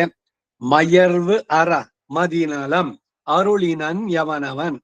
ಒಂದಲ್ಲಿ ಕೂಡ ಮೊದಲನೇ ಪಾಶರನ್ನೇ ಅದರಲ್ಲೇನೆ ಮದಿನಲಂ ಅರುಳಿನನ್ ಯವನವನ್ ಅಯರ್ವರು ಮಮರರ್ ಹಳಧಿಪತಿ ಯವನವನ್ ತುಯರ್ ದುಃಖವನ್ನ ಅರು ಶೂಡರ್ ಅಡಿ ತೋಳುದೆಳನ್ ಮನನೆ ಅಂತ ಹೇಳ್ಬೇಕಾರೆ ಎಂಬಲ್ಲಿ ಆಳ್ವಾರವರು ಅಜ್ಞಾನವು ನಿಶ್ಶೇಷವಾಗಿ ಹೋಗುವಂತೆ ಜ್ಞಾನವನ್ನು ಭಕ್ತಿಯನ್ನು ಯಾವನು ಅನುಗ್ರಹಿಸಿದನೋ ಅವನು ಎಂದು ಹೇಳಿ ಜ್ಞಾನ ಭಕ್ತಿ ಪ್ರದನಾದ ಪರಮಾತ್ಮನಿಗೂ ಅದನ್ನು ಪಡೆಯುವಂತ ಜೀವಾತ್ಮನಿಗೂ ಭೇದವನ್ನ ನಿರೂಪಿಸಿದ್ದಾರೆ.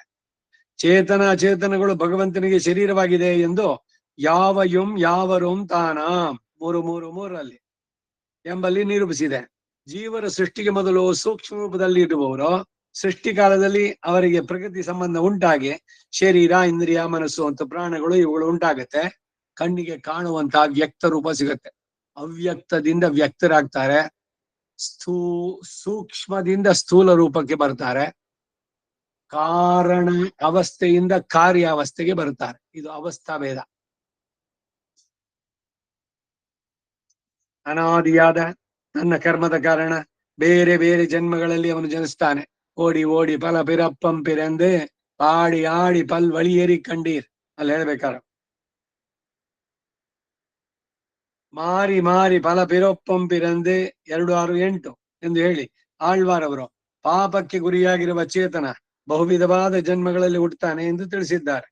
ಒಂದು ಸಲ ಹುಟ್ಟಿದ ಜನ್ಮದಲ್ಲಿಯೇ ಜೀವನು ಮತ್ತೆ ಮತ್ತೆ ಹುಟ್ಟಿ ಸಂಸಾರದಲ್ಲಿ ತೊಳಲುತ್ತಾ ಇರ್ತಾನೆ. ಈ ರೀತಿಯ ಶರೀರ ಸಂಬಂಧ ಉಂಟಾಗುವುದಕ್ಕೆ ಕಾರಣ ಏನು? ಎನ್ನುಲಪ್ಪಿಲಾದ ತೀವಿನಹಳ್ ತೀವ್ರವಾದಂತಹ ಪಾಪಗಳು. ವಿನಯ ಅಂದ್ರೆ ಪಾಪ.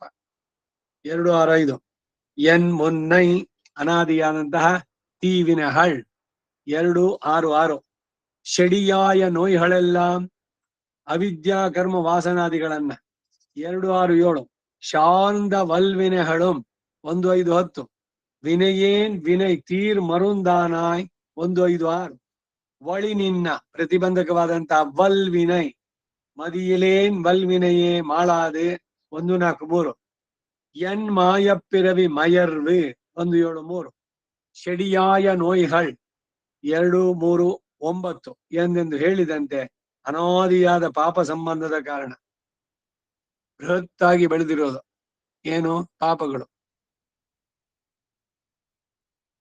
ಮೊಳಕೆ ಒಡೆದು ದೊಡ್ಡ ವೃಕ್ಷವಾದಂತೆ ಪಾಪಗಳು ಅಷ್ಟು ತೀವ್ರವಾಗಿ ಅನಾದಿಯಾದ ಭಗವಂತನ ಆಜ್ಞೋತಿಲಂಘನ ರೂಪವಾದಂತಹ ಪಾಪದ ಕಾರಣ ಶರೀರ ಸಂಬಂಧ ಉಂಟಾಗಿದೆ. ಶರೀರ ಆತ್ಮಕ್ಕೆ ಯಾಕೆ ಉಂಟಾಗುತ್ತೆ ಅನ್ನೋ ನೋಡಿ ಆನ್ಸರ್ ಇದು.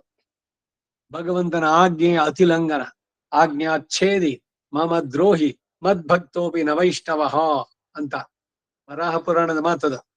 ಶ್ರುತಿ ಸ್ಮೃತಿರ್ಮಮೈವಾಜ್ಞ, ಶ್ರುತಿಗಳಲ್ಲಿ ಸ್ಮೃತಿಗಳಲ್ಲಿ ಇರೋದು ನನ್ನ ಆಜ್ಞೆ. ಎಲ್ಲವೂ ಭಗವಂತನ ಮಾತೇನೆ. ಅದನ್ನ ಧಿಕ್ಕರಿಸಿ ನಮ್ಮ ಮನಸ್ಸಿಗೆ ಬಂದಂಗೆ ನಾವು ಮಾಡಿದ್ರೆ ಇದೇನೆ ಆಜ್ಞಾತಿಲಂಘನ. ಅದರಿಂದ ಏನು ಅಂದ್ರೆ ಅನೇಕ ಯೋನಿಗಳು ಹಿಂದನೇಕ ಯೋನಿಗಳಲ್ಲಿ ಬಂದು ಬಂದು ನೊಂದೆನಯ್ಯ ಸಂತಸ ಪಟ್ಟೆ ಅಂತ ಹೇಳಿದ್ರೆ ಅವರು ಎಲ್ಲ ದುಃಖ ಅದು ಮತ್ತೆ ಮತ್ತೆ ಆಗಿದ್ದು. ಶರೀರ ಸಂಬಂಧ ಉಂಟಾಗಿದ್ದು ಹೀಗೆ. ಈ ಪ್ರಕೃತಿಯ ಸಂಪರ್ಕದ ಕಾರಣ ಜ್ಞಾನ ಸಂಕೋಚವಾಗಿದೆ. ಅಡಿಯೇನ್ ಶಿರಿಯ ಜ್ಞಾನ ತನ್ 157 ಶಿರಿಯ ಜ್ಞಾನ ತನ್ನಾಗಿದ್ದಾನೆ ಚೇತನ.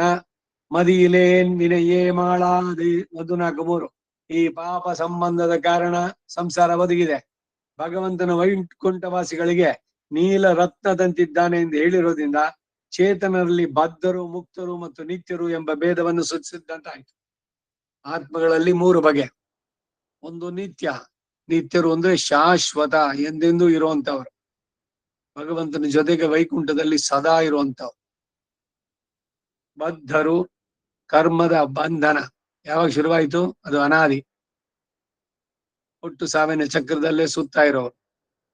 ಇನ್ನು ಭಗವಂತನಲ್ಲಿ ಶರಣಾಗತಿ ಮಾಡಿ ಗುರುವಿನ ಕೃಪೆಯಿಂದ ಇನ್ನು ಮುಂದಕ್ಕೆ ಇನಿಪಿರವೇ ಬೇಡ ಅಂತ ಹೇಳಿ ಮಾಡ್ತಾರಲ್ಲ, ಅವರು ಮುಕ್ತರಾದವರು, ಈ ಬಂಧನದಿಂದ ಮುಕ್ತರಾದವರು. ಅದಕ್ಕೆ ಮುಕ್ತ ಅಂತ ಹೆಸರು. ಈ ರೀತಿ 3 ಜನ, 3 ವಿಧ ಜೀವಾತ್ಮನಲ್ಲಿ. ಅವತಾರ ಕಾಲದಲ್ಲಿಯೂ ಭಗವಂತನು ಚೇತನರು ಅರಿಯದೇ ಇರೋದಕ್ಕೆ ಅವರ ಅರಿವನ್ನು ಮರೆ ಮಾಡುವಂತ ಶರೀರ ಸಂಬಂಧ ಕಾರಣ. ಯಾವಾಗ ಶರೀರದ ಸಂಬಂಧ ಉಂಟಾಯ್ತೋ ಇವನ ಜ್ಞಾನ ಮರೆಯಾಗತ್ತೆ. ಅದಕ್ಕಾಗಿ ಇವನು ಅವತರಿಸಿದಾಗ, ಹುಟ್ಟಿದಾಗ ಅವತಾರ ಅಲ್ಲ ಭಗವಂತಂದು, ಆದ್ರೆ ಅವತಾರ. ಚೇತನರು ಜನ್ಮ ಪಡೆಯುವಂತಹದ್ದು ಯಾವಾಗ ತಾಯಿಯ ಉದರದಿಂದ ಹೊರಗೆ ಬರ್ತಾನೋ ಈ ಶರೀರದ ಇದು ಆ ಜ್ಞಾನ, ನಿಜವಾದಂತ ಜ್ಞಾನ ಹೋಗುತ್ತೆ. ಅದಕ್ಕಾಗಿ ದಿ ಫಸ್ಟ್ ಕ್ರೈ, ಜೋರಾಗಿ ಕಿರ್ಚ್ಕೊಳ್ಳೋದೇನು ಅಂದ್ರೆ ಆ ಜ್ಞಾನ ಹೋಯ್ತು ಅಂತ.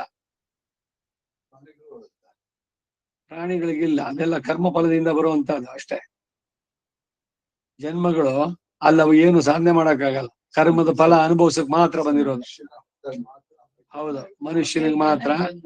ಅದರಲ್ಲಿ ಏನು ಅಂದ್ರೆ ಇವನು ಇದು ಈ ಆಳ್ವಾರ್ ನಮ್ಮ ಆಳ್ವಾರ ಅವರ ಶಟ ಅನ್ನೋ ಕೋಪನ ತಳ್ಳಿದ್ರು. ಶಟ ಕೋಪ ಮಾಯೆಯನ್ನ ತಳ್ಳಿದ್ದು ಅಂದ್ರೆ ಅವರ ಆತ್ಮದ ಸ್ವರೂಪಕ್ಕೆ ಈ ಶರೀರದ ಸಂಬಂಧ ಅದು ಬರೋದಕ್ಕೆ ಬಿಡಲಿಲ್ಲ ಅವರು. ಅದರಿಂದ ಭಗವಂತ ಚೇತನರ ಅವನ ಸ್ವಸ್ವರೂಪ ಜ್ಞಾನ ಇದೆಯಲ್ಲ, ಅದನ್ನ ಮರೆ ಮಾಡುವಂತಹದ್ದು ಈ ಶರೀರ ಸಂಬಂಧದ ಕಾರಣ. ಔಪಾಧಿಕವಾದ ದೇಹದಲ್ಲಿ ಆತ್ಮನನ್ನ ಪ್ರವೇಶಗೊಳಿಸಿ ಅವನು ಮಾಡಿದ ಪಾಪಗಳೆಂಬ ಪ್ರಬಲ ಪಾಶಗಳಿಂದ ಅವನ ದೇಹಾತ್ಮ ವಿವೇಕವನ್ನು ಒಂದು ಕಷ್ಟವಾಗುವಂತೆ ದೃಢವಾಗಿ ಬಂಧನಗೊಳಿಸಿದ್ದಾನೆ ಕರ್ಮ ಫಲಪ್ರದನಾದಂತಹ ಸ್ವಾಮಿ. ಕರ್ಮ ಪಾಶೇನ ಪ್ರಗ್ರಥಿತಃ. ದೇಹದೊಳಗಿರುವ ಮಾಂಸ ರಕ್ತಾದಿಗಳು ಕಣ್ಣಿಗೆ ಕಾಣದಂತೆ ಚರ್ಮದಿಂದ ಮರೆ ಮಾಡಿ ಆ ದೇಹವನ್ನ ಬಿಟ್ಟು ಹೊರಗಡೆ ಕಾಣದಂತೆ ಅಂದರೆ ದೇಹ ಇಂದ್ರಿಯಗಳೇ ಅಧೀನನಾಗಿ ಹೋಗುವಂತೆ ಮಾಡಿದ್ದಾನೆ. ಆತ್ಮನ ಕರ್ಮಗಳಿಗೆ ಅನುಗುಣವಾಗಿ ಆತ್ಮನು ಸಾಧನೆಯನ್ನು ಕೈಗೊಂಡು ತನ್ನನ್ನು ಸೇರಲಿ ಎಂಬ ಉದ್ದೇಶದಿಂದ ಅವನಿಗೆ ಶರೀರವನ್ನು ಕೊಡುತ್ತಾನೆ. ಮನುಷ್ಯ ಶರೀರ ಕೊಡೋದು ಉದ್ಧಾರ ಮಾಡ್ಕೊಂಡು ನನ್ನ ಹತ್ರ ಬನ್ನಿ ಅಂತ. ಶರೀರ ಮಾಧ್ಯಂ ಕಲು ಧರ್ಮ ಸಾಧನಂ ಅಂತ ಹೇಳಿದ್ದು.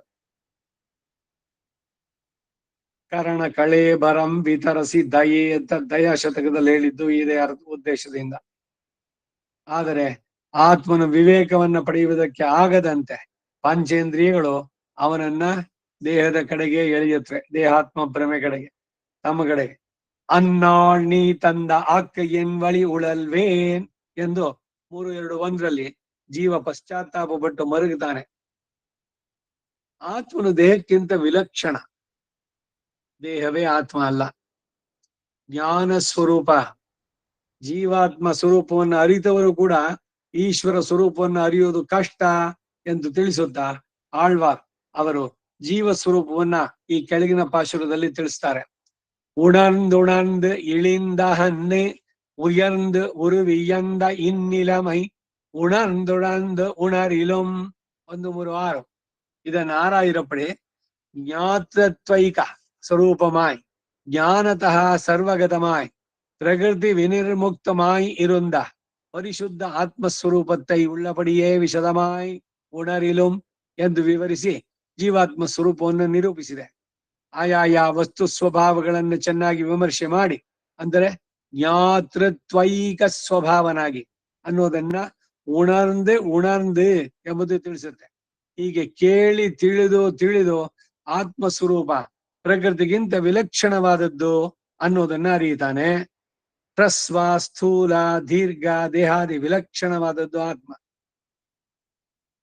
ಇವನು ಕುಳ್ಳ, ಅವನು ದಪ್ಪ, ಇವನು ಎತ್ತರ, ಅವನು ಗಿಡ್ಡ, ಈ ತರ ಶರೀರ ದೇಹಾದಿ ವಿಲಕ್ಷಣವಾದದ್ದು.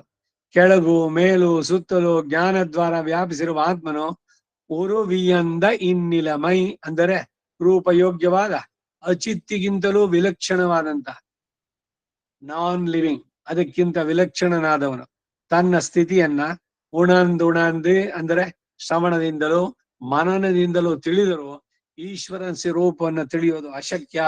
ಇದರಿಂದ ಈ ಕೆಳಗಿನ ಅಂಶ ಸಿದ್ಧವಾಗುತ್ತೆ. ಒಂದು, ಜೀವ ಜ್ಞಾನ ಸ್ವರೂಪಿ ಮತ್ತು ಜ್ಞಾತ. ಜ್ಞಾನದ ಸ್ವರೂಪನೇ ಇವನು. ಅದರ ಜೊತೆಗೆ ತಾನು ತಿಳಿಯುತ್ತಬಲ್ಲೆ ಅನ್ನೋದು ಜ್ಞಾತ ಅಂದ್ರೆ ಜ್ಞಾನ ಗುಣಕ ಅಂತ ಹೇಳ್ತಾರೆ. ನಾನು ಜ್ಞಾನಿ, ನಾನು ಅಜ್ಞಾನಿ, ನಾನು ಅಲ್ಪಜ್ಞಾನಿ. ಯಾರು ಈ ಎಲ್ಲ ಅರಿವು ಹೇಗೆ? ಏನೋ ಒಂದು ವಿಷಯದ ಬಗ್ಗೆ ಅದು ಗೊತ್ತಿರ್ಲಿಲ್ಲ, ಅವಾಗ ಅವನ ಅಜ್ಞಾನ. ಅದನ್ನ ಗುರುವಿನ ಮುಖದಿಂದ ಪಡೆದಾಗ ಇವನು ಆ ವಿಷಯದ ಬಗ್ಗೆ ಜ್ಞಾನವನ್ನು ಹೊಂದಿದ. ಹೀಗೆ ಜ್ಞಾನದಲ್ಲಿ ವೈವಿಧ್ಯತೆಗಳು. ಅದರಿಂದ ಇವನು ಜ್ಞಾತ. ಅವನು ಅಚೇತನಕ್ಕಿಂತ ವಿಲಕ್ಷಣನಾದವನು. ಅವನು ತನ್ನ ಜ್ಞಾನದ್ವಾರ ವ್ಯಾಪಕತ್ವ ಹೊಂದಿದ್ದಾನೆ.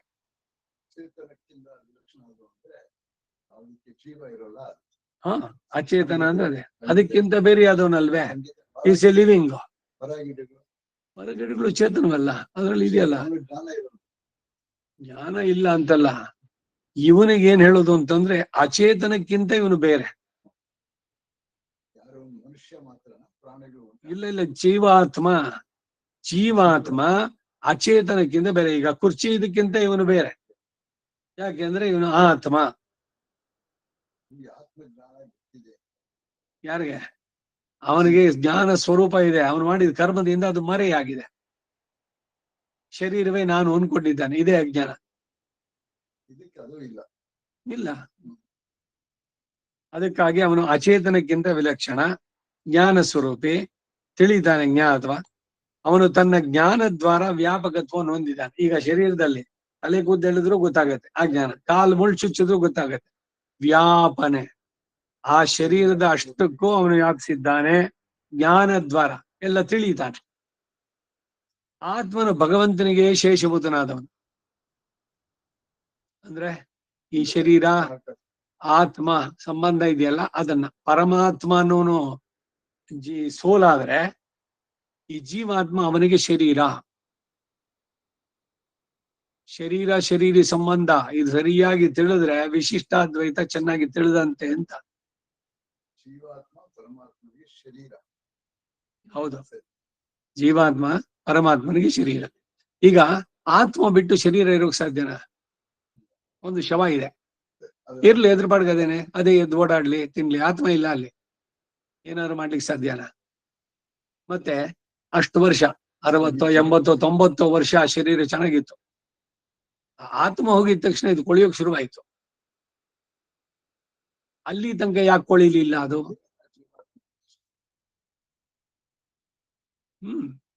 ಅದಕ್ಕೆ ಹೇಳಿದ್ದು ಶರೀರ ಬೇರೆ ಆತ್ಮ ಬೇರೆ. ಮತ್ತೆ ಈ ಶರೀರ ಅನ್ನೋದ್ರದ್ದು ಲಿಮಿಟೇಷನ್ಸ್ ನೋಡಿ, ಅದನ್ನ ಎಕ್ಸ್ಪ್ಲೈನ್ ಮಾಡ್ತಾ ಇದ್ದೀನಿ ನಾನು ಇವಾಗ. ಈಗ ಆ ಆತ್ಮ ಇದ್ದಷ್ಟು ದಿವಸ ಆ ಶರೀರ ಎಲ್ಲ ಓಡಾಡ್ತಾ ಇತ್ತು. ಈಗ ನಾ ತಿನ್ಬೇಕು, ನಾ ಹೋಗ್ಬೇಕು, ನಾ ಬರ್ಬೇಕು ಅಂದ್ರೆ ಎಲ್ಲ ಅವನ ಮನಸ್ಸಿನಲ್ಲಿ ಏನ್ ಸಂಕಲ್ಪಿಸ್ತಾನೋ ಹಾಗೆ ಹೋಗ್ತಾನೆ. ಇವಾಗ ಅಲ್ಲಿಗೆ ಹೋಗ್ಬೇಕು, ಇಲ್ಲಿಗೆ ಬರ್ಬೇಕು, ಅದ್ ತರ್ಬೇಕು, ಇದ್ ಮಾಡ್ಬೇಕು. ತನ್ನ ಇಂದ್ರಿಯಗಳಿಂದ ಅದನ್ನೆಲ್ಲ ತಗೊಳ್ಳೋದು ಮಾಡೋದು ಇಲ್ಲ. ಯಾರಿಗಾಗಿ? ಶರೀರದ ದ್ವಾರ ಆತ್ಮನಿಗೆ ಈ ಅನುಭವಗಳು ಎಲ್ಲ. ಬರೀ ಶರೀರ ತಾನಾಗೆ ಏನೋ ಬೇಕು. ಇವಾಗ ಶರೀರಕ್ಕೆ ಇಷ್ಟ ಸಿಹಿ ತಿನ್ನು, ಶವ ಇದೆ ಒಂದು, ಆತ್ಮ ಇಲ್ಲ ಅಲ್ಲಿ. ಆ ಶರೀರಕ್ಕೆ ಇದ್ದಾಗ ಅವನಿಗೆ ತುಂಬಾ ಇಷ್ಟ ಇತ್ತು, ಹಸ್ವಿಟ್ ತಂದಿಡಿ ತಿನ್ನುತ್ತದು. ಎಷ್ಟರ ಮಟ್ಟಿಗೆ ಶರೀರ ಆತ್ಮನನ್ನ ಆಧರಿಸಿದೆ, ಅವಲಂಬಿಸಿದೆ. ಇದೇ ಸಂಬಂಧವನ್ನ ಪರಮಾತ್ಮನಿಗೂ ಜೀವಾತ್ಮನಿಗೂ ತಗೊಳ್ಳಿ. ಜೀವಾತ್ಮ ಪರಮಾತ್ಮ ಇಲ್ದಿದ್ರೆ ಶವ ಅಷ್ಟೆ. ಈ ಕೆನಾಟ್ ಡೂ ಎನಿಥಿಂಗ್. ಎಲ್ಲಿಯ ತನಕ ಜೀವಾತ್ಮನನ್ನ ಅವನು ಶರೀರವಾಗಿ ಹೊಂದಿರ್ತಾನೋ ಅಲ್ಲಿಯ ತನಕ ಇವನ್ನೆಲ್ಲ ಆಟಗಳು ಮಾಡೋದೆಲ್ಲ. ಹೀಗೆ ಆತ್ಮ ಇಲ್ದ ಶರೀರಕ್ಕೆ ಎದ್ದು ಓಡಾಡೋ, ನಿನಗೆ ಇಷ್ಟವಾದ ತಿಂಡಿ ತಂದಿದೆ ತಿನ್ನು, ಒಂದ್ ಸ್ವಲ್ಪ ನಗು, ಇನ್ನೇನೋ ಮಾಡು ಅಂತಂದ್ರೆ ಶರೀರ ಏನು ಮಾಡೋಲ್ಲ. ಮತ್ತೆ ಅದು ಹೊಳೆಯೋದಕ್ಕೆ ಶುರುವಾಗತ್ತೆ. ಸೊ ಅದಕ್ಕೆ ಆಧಾರವಾಗಿದ್ದವನು, ಅದನ್ನ ನಿಯಮಿಸುವಂತವನು, ಇವೆಲ್ಲ ನಿಯಮನ ಮಾಡ್ತಾ ಇದ್ದವನು ಜೀವಾತ್ಮ. ಇದೇ ರೀತಿ ಈ ಜೀವಾತ್ಮನನ್ನ ಪರಮಾತ್ಮ ನಿಯಂತ್ರಿಸ್ತಾನೆ. ಅದಕ್ಕೆ ಅವನನ್ನ ಆಧಾರ, ಶೇಷಿ ಅಂತ ಹೇಳುವಂತ.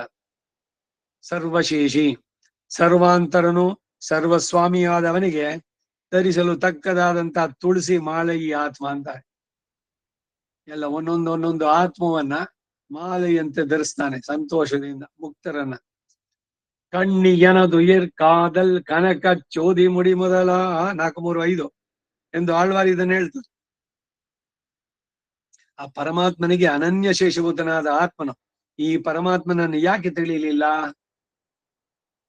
ಯಾಕೆ ಅವನ ಪಾದಗಳನ್ನು ಆಶ್ರಯಿಸೋದಿಲ್ಲ? ಭಗವತ್ ಸ್ವರೂಪವನ್ನ ಮರೆ ಮಾಡಿ ಪ್ರಕೃತಿಯು ಅಂದ್ರೆ ದೇಹ ಇಂದ್ರಿಯಗಳು ತನ್ನಲ್ಲೇ ಭೋಗ್ಯತಾ ಬುದ್ಧಿಯನ್ನು ಉಂಟು ಮಾಡುತ್ತೆ.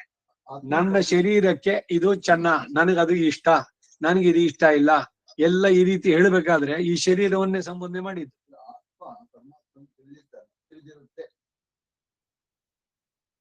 ಆತ್ಮ ಪರಮಾತ್ಮನ ತಿಳಿದಿರೋದೆ ಇಲ್ಲ. ತಿಳಿದಿದ್ರೆ ಬಿಡುಗಡೆ ಆಗ್ಬಾಳುತ್ತೆ. ತಿಳಿಬೇಕು ಅನ್ನೋದೇ ಉದ್ದೇಶ. ಅವನನ್ನು ತಿಳಿಬೇಕು, ಮಾಡ್ಬೇಕು.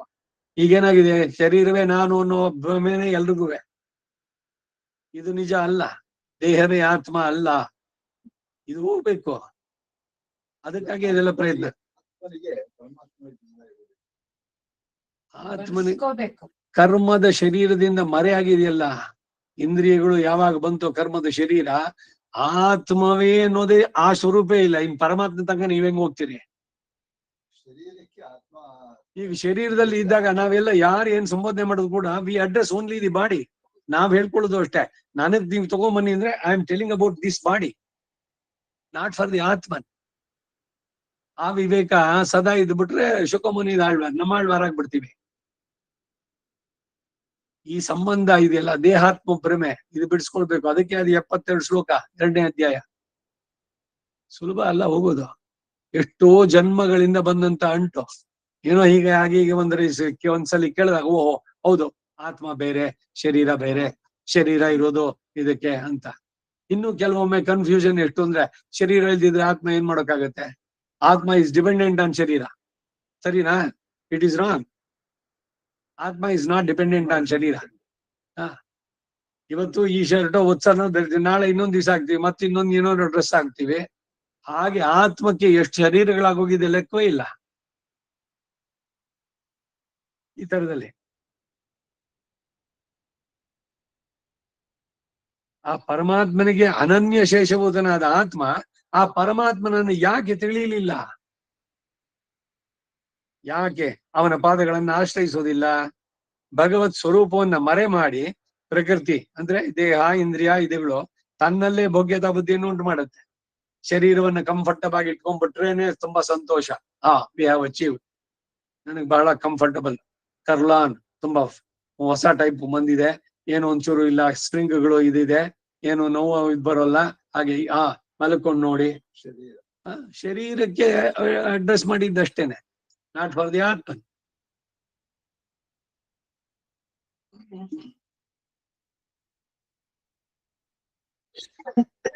ವಿಪರೀತ ಜ್ಞಾನವನ್ನೇ ಬೆಳೆಸುತ್ತೆ. ಆತ್ಮದ ಜ್ಞಾನ ಬರೋದೇ ಇಲ್ಲ. ಬರೀ ಇಂದ್ರಿಯಗಳ ತೃಪ್ತಿ, ಕಂಫರ್ಟ್ಸು, ಸೆನ್ಸರಿ ಪ್ಲೆಜರ್ಸ್, ಇಷ್ಟರಲ್ಲೇ ನಮ್ಮ ಜೀವನ. ಎಲ್ಲ 5 ಇಂದ್ರಿಯಗಳು ಅವುಗಳನ್ನು ತೃಪ್ತಿಗೊಳಿಸೋದ್ರಲ್ಲೇನೆ ಆಯ್ತು. ரொம்ப நாளாச்சு ಒಬ್ಬಟ್ಟು ಪಣ್ಣಿಂದೆ ಕೊಂಚ ಪಂಡ್ರಿಯಾ, ಇನ್ನೋ ಕರುಮ್ ಅಂತ ಒಂದಿಷ್ಟು ಬಹಳ ದಿವಸ ಆಯ್ತು ತಿಂದಿದ್ದು. ಒಂದ್ಸಲಿ ತಿಂದಿದ್ದು ಮುಗೀತಾ? ಬರೀ ಇದೇನೆ. ಅದ್ ಸರಿಯಾಗಿತ್ತಾ, ಇದ್ ಸರಿಯಾಗಿತ್ತಾ ರುಚಿನಲ್ಲಿ, ಇಲ್ಲ ಕಣ್ಣಿನಲ್ಲಿ ನೋಡಿದ್ದು ಆ ಸಿನಿಮಾ ಚೆನ್ನಾಗಿತ್ತೋ, ಈ ಸಿನಿಮಾ ಚೆನ್ನಾಗಿತ್ತೋ, ಈ ಸಾಂಗ್ ಎಲ್ಲ ಶಬ್ದ ಸ್ಪರ್ಶ ರೂಪ ರಸಗಂಧ ಇಷ್ಟಕ್ಕೆ ಸೀಮಿತ. ಅಷ್ಟರಲ್ಲೇನೆ ವಿಪರೀತ ಜ್ಞಾನವನ್ನೇ ಬೆಳೆಸುತ್ತೆ. ಆತ್ಮಜ್ಞಾನ ಬೆಳೆಸೋಲ್ಲ ಶರೀರ. ನಮ್ಮ ಶರೀರದೊಳಗೆ ವರ್ತಿಸುತ್ತಾ ನಾವು ಓಡಿ ಹೋದ್ರೂ ತಪ್ಪಿಸಿಕೊಳ್ಳುವುದಕ್ಕೆ ಆಗದಂತೆ ಇರುವಂತಹ ಪಂಚೇಂದ್ರಿಯಗಳಿಂದ 1-2 ಅಲ್ಲದೆ 5 ಇಂದ್ರಿಯಗಳು ಸೇರಿ ಅನಾದಿಯಾದ ಭೂತಕಾಲದಲ್ಲಿ ಹಿಂಸಿಸಿದ್ದು ಸಾಲದು ಅಂತ ಹೇಳಿ ಅನಂತವಾದ ಭವಿಷ್ಯತ್ ಕಾಲವು ಹಿಂಸಿಸುವಂತೆ ನಾವು ಪೀಡಿಯನ್ನು ಅನುಭವಿಸುವಂತೆ ಮಾಡಿ ನಿನ್ನ ಪಾದಗಳನ್ನು ಸೇರದಂತೆ ಬಂಧಿಸಲು ನೀನು ಸಂಕಲ್ಪಿಸಿದ್ದೀಯೇನು? ಆಳ್ವಾರ್ ಕೇಳ್ತಾರೆ, ಏನಿದು ನಮ್ ಕರ್ಮ, ಹೀಗೇನೆ ಮುಂದಕ್ಕೆ ಹೋಗೋದು. ಸಿಸ್ಟಮ್ ಅನ್ನ ಬದಲಾಯಿಸ್ಕೊಳ್ಬೇಕು. ನಾವೇನ್ ಕಲ್ತ್ಕೊಂತ ಇದೀವಿ ಸ್ಕೂಲ್ಗಳಲ್ಲಿ. ಅಂದ್ರೆ ಭಗವಂತನ ಅನುಗ್ರಹ ಇದೆ, ಆ ಕಡೆ ಹೋಗಕ್ಕೆ ಆಗಲ್ವಿಲ್ಲ, ಗೊತ್ತೇ ಆಗಲ್ವಿಲ್ಲ. ಅದೇ ಉಪದೇಶ ಅಲ್ವಾ? ಭಗವಂತನ ಅನುಗ್ರಹ ಇದ್ರೇನೆ ಈ ಕಡೆ ಬರುವಂತದ್ದು, ಇಲ್ದಿದ್ರಿಲ್ಲ. ಹೌದು, ಖಂಡಿತ. ಅವನ ಕೃಪೆ ಉಂಟಾಗ್ಬೇಕು. ಅವನ ಕೃಪೆ ಉಂಟಾಗೋಕೆ ನೀವೇನಾದ್ರು ಒಳ್ಳೇದ್ ಮಾಡಿರ್ಬೇಕು. ಅದಕ್ಕೇನೆ ಒಳ್ಳೇದ್ ಮಾಡಿ, ಒಳ್ಳೆ ಮಾತಾಡಿ, ಒಳ್ಳೆ ಚಿಂತನೆ ಮಾಡಿ ಅಂತ ಹೇಳೋದು. ಒಂದು ಸಂಕಲ್ಪ ಮನಸ್ಸಿನಲ್ಲಿ, ನಾನು ಒಂದೊಳ್ಳೆ ಕೆಲಸ ಮಾಡ್ಬೇಕು ಅಂತ, ಇಟ್ ವಿಲ್ ಬಿ ರಿವಾರ್ಡೆಡ್. ಈಗ ಇದಕ್ಕಾಗಿ ಹೇಳುದು ಸತ್ಸಂಗಾತ್ ಭವನಿಸ್ಪೃಹೋ ಗುರುಮುಖ ಶ್ರೀಶಂ ಪ್ರಪದ್ಯಾತ್ಮವಾನ್. ಮೊದಲು ಸತ್ಸಂಗದಲ್ಲಿ ಏನಾಗುತ್ತೆ, ಭಗವಂತ ಅನ್ನೋನೊಬ್ಬನಿದ್ದಾನೆ, ಅವನನ್ನ ಮಾಡ್ಬೇಕು ಅಂದ್ರೆ ನೀವು ಆಚಾರ್ಯರಲ್ಲಿ ಶರಣಾಗತಿ ಮಾಡ್ಕೊಳ್ಳಿ, ಸಮಾಶ್ರಯಣೆ ಮಾಡಿಸ್ಕೊಳ್ಳಿ. ಸತ್ಸಂಗದಿಂದ ಬರೋ ಗುರುಮುಖ ಆತೆ ಶ್ರೀಶಂ ಪ್ರಪದ್ಯಾತ್ಮವನ್ ಅವನಲ್ಲಿ.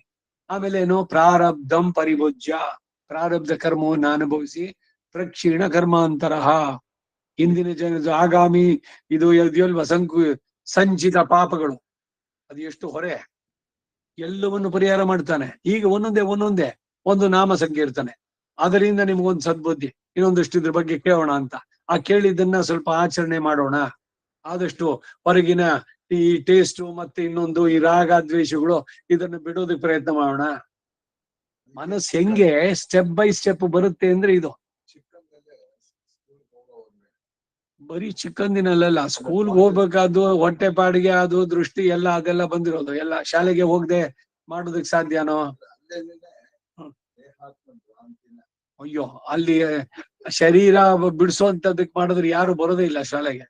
ಶಾಲೆಯಲ್ಲಿ ಹೇಳ್ಕೊಡೋದಷ್ಟೇ, 100ಕ್ಕೆ 100 ಮಾರ್ಕ್ಸ್ ತೆಗಿ, ಅವನಿಗಿಂತ ನೀನ್ ಜಾಸ್ತಿ, ಒಂದೊಂದು ಯುದ್ಧ ಅದು, ಇಲ್ದಿದ್ರೆ ಪ್ರಾಣ ಹೋಗ್ಬಿಡುತ್ತೆ ಅನ್ನೋ ತರದ ಒಂದು ಆಟದ್ದನೇನೆ. ಇಟ್ಸ್ ಎ ವಾರ್ ಅಂತಾರೆ. ಏನ್ ವಾರ್ ಅದು? ಏನ್ ಒಬ್ಬ ಸೋಲ್ತಾನೆ ಗೆಲ್ತಾನೆ ಅದಕ್ಕೆ. ಈಗ ಟಿವಿನಲ್ಲೋ ಮತ್ತೊಂದ್ರಲ್ಲೋ ಯಾವ್ದೋ ಕಾಂಪಿಟಿಷನ್ ಅಟೆಂಡ್ ಮಾಡಿದಕ್ಕೆ ಪಾರಿತೋಷಿಕ ತಗೊಂಡೇ ಬರ್ಬೇಕು. ಎಷ್ಟು ಪಾರ್ಟಿಸಿಪೆಂಟ್ ಅಷ್ಟು ಜನಕ್ಕೂ ಕೊಡ್ತಾರೆ, ಇರೋದು ಒಂದದು, ಯಾವನೋ ಒಬ್ಬನು ಸಿಗತ್ತೆ. ಮಿಕ್ಕವರೆಲ್ಲ ಸೂಸೈಡ್ ಮಾಡ್ಕೊಂಬಿಡು, ನನಗೆ ಗಿಫ್ಟ್ ಸಿಗ್ಲಿಲ್ಲ, ಮೆಡಲ್ ಸಿಗ್ಲಿಲ್ಲ, ಅದಕ್ಕಾಗಿ ಸೂಸೈಡ್. ಏನು ಆಂಬಿಷನ್ಸು, ಯಾವ ರೀತಿ ತಯಾರು ಮಾಡ್ತಿದೆ ಮಕ್ಕಳನ್ನ. ಯಾವ್ದೋ ಒಂದು ಇದಕ್ಕೆ ಸಂಗೀತ ಕಳ್ಸಿದ್ರಿ, ಇಲ್ಲ ಇದಕ್ಕೆ ಕಳ್ಸಿದ್ರಿ, ಏನು ಅವ್ನ್ ಸಂಗೀತ ಕಲ್ತ್ಬಿಟ್ಟು ಟಿವಿನಲ್ಲಿ ಪ್ರೋಗ್ರಾಮ್ ನಲ್ಲಿ ಅಟೆಂಡ್ ಮಾಡಿ ಅವನು ಆ ಶೀಲ್ಡ್ ತಗೊಂಡ್ ಬಂದ್ಬಿಡ್ಬೇಕು.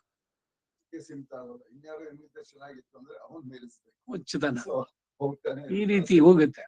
ಒಟ್ಟಿನಲ್ಲಿ ಈ ಇಂದ್ರಿಯಗಳಿಗೆ ಅವುಗಳನ್ನ ತೃಪ್ತಿಗೊಳಿಸೋದು ಇವುಗಳೇ ಆಗ್ತಾ ಇದೆ.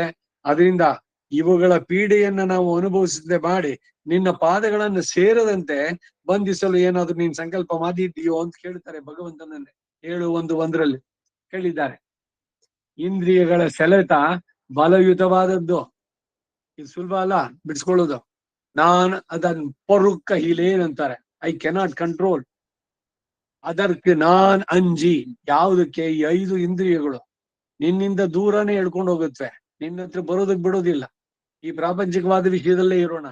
ಹೆಂಡತಿ ಮಕ್ಕಳು ಹುಟ್ಟು ತೊಟ್ಟು ಮಾಡಿ ಎಂಜಾಯ್ ಮಾಡ್ಬೇಕು ಲೈಫನ್ನ, ಹೊರಗಡೆ ಸುತ್ತಬೇಕು, ಹೊಸದು ಬಂದಿದೆ ಅದನ್ನ ನೋಡೋಣ, ಈ ತರದ್ರಲ್ಲೇನೆ ಹೋಗ್ತಾ ಇದೀವಿ. ಇವತ್ತು ನನ್ನ ಆತ್ಮದ ಉದ್ಧಾರಕ್ಕೆ ಏನಾದ್ರು ಮಾಡೋಣ.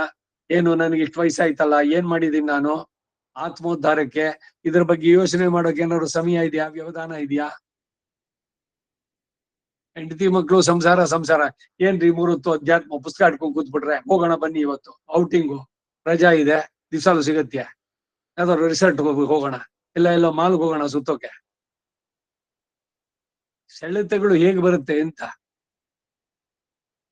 ಹೆಂಡತಿ ಮಕ್ಕಳೇ ಅವರುಗಳೆಲ್ಲ ಕೆಟ್ಟವರು ಅಂತಲ್ಲ, ಅಲ್ಲಿ ಸಂಸಾರ ಅಂದ್ರೆ ಹೇಗೆ ಅಂದ್ರೆ ಈ ರೀತಿ ಪ್ರಾಪಂಚಿಕವಾದ ವಿಷಯಗಳಿಗೇನೆ ಸೆಳೆತ. ಯಾವುದೋ ಒಂದು ಆಬ್ಲಿಗೇಷನ್ ಇಲ್ಲ, ಏನೋ ಪ್ರೀತಿಗೋ ಮೋಹಕ್ಕೋ, ಅಯ್ಯೋ ಒಳಗ್ ಬೇಜಾರನ್ನ ಅದ್ಕಾಯಿ ಪೋಯಿಟ್ ಒಂದೇ, ಎಲ್ಲ ಇಷ್ಟೇನೆ. ಯಾವ್ದೋ ಫಂಕ್ಷನ್ಗೆ ಹೋಗ್ಬೇಕಾಗಿತ್ತು, ಹೋಗದೆ ಇದ್ರೆ ಇದಾಗತ್ತೆ. ಇಲ್ಲಿ ಅಧ್ಯಾತ್ಮ ಚಿಂತನೆ ಇದು ಹೋಗ್ಬಿಡುತ್ತಲ್ಲ ಅಂತ, ಅಯ್ಯೋ ಇನ್ನೂ ಪಟ್ಟದ ಮಾಮ ಅವಾಗ ಇನ್ವಿಟೇಷನ್ ಕೊಡ್ದಿಂದ ಹೋಗೋದ್ರಿಂದಾಗ ಅವಾಗ ಕೋಪಿಸ್ಕೊಂಡ್ ನೋಡ್ರ. ನೀವು ಹೋಗ್ಬಿಟ್ಟು ಬಂದಿದ ತಕ್ಷಣ ಏನೋ ಅವ್ರಿಗೆ ಬಹಳ ಇದಾಗೋಯ್ತಾ, ಇನ್ನೇನೋ ಅಂತ ತೆಗಿತಾರೆ. ಪ್ರಯಾರಿಟಿ ಯಾವುದು? ಅದ ಇದು ನಾವು ಡಿಸೈಡ್ ಮಾಡ್ಬೇಕಾದ್ದು. ಊಟ ತನ್ನ ಇಚ್ಛೆ, ನೋಟ ಬರೋ ಇಚ್ಛೆ. ಹಾಗೆ ನಿಮ್ಮ existence it should not be for any obligations. ಯಾವ ದಾಕ್ಷಿಣ್ಯವೂ ಇಲ್ಲ, ನಿಮ್ ಉದ್ಧಾರ ನಿಮ್ದು. ಅವ್ರು ಮಾಡ್ತಾರೇನೋ, ಈಗ ನೀವು ಮಿಸ್ ಮಾಡ್ಕೊಂಡ್ರಿ ಈ ಕ್ಲಾಸ್ ಅನ್ನ, ಅದೇನ್ ಕಾಂಪನ್ಸೇಟ್ ಮಾಡ್ತಾರ? ಅಯ್ಯೋ ರೆಕಾರ್ಡ್ ಆಗಿ ಕೇಟಾಕಚ್ಚೆ ಬಾರಿಂಗೋ, ಎಲ್ಲ ರೆಕಾರ್ಡ್ ಆಗಿದ್ದಿದೆ, ಯೂಟ್ಯೂಬ್ ನಲ್ಲೂ ಇದೆ, ಮನೆಯಲ್ಲಿ ಸಿಡಿಗಳು ಮಾಡಿ ಇಟ್ಟಿದೆಲ್ಲ ಹಂಗೆ ಇದೆ. ಎಷ್ಟು ಜನ ಮಾಡಿ ಇಟ್ಕೊಂಡಿರೋ ಓದಿದ್ದಾರೆ ಅಥವಾ ತೆಗೆದು ಒಂದ್ಸಲಿ ನೋಡಕ್ ಟೈಮ್ ಆಯ್ತಾ ನಿಮ್ಗೆ?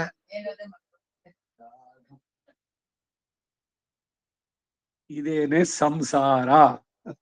ಮಾಯನ್ ಆದ ಅವನು ತನ್ನ ಈ ದೈವಿ ಮಾಯೆಯೊಳಗೆ ನಮ್ಮನ್ನು ಸೇರಿಸ್ಬಿಟ್ಟಿದ್ದಾನೆ.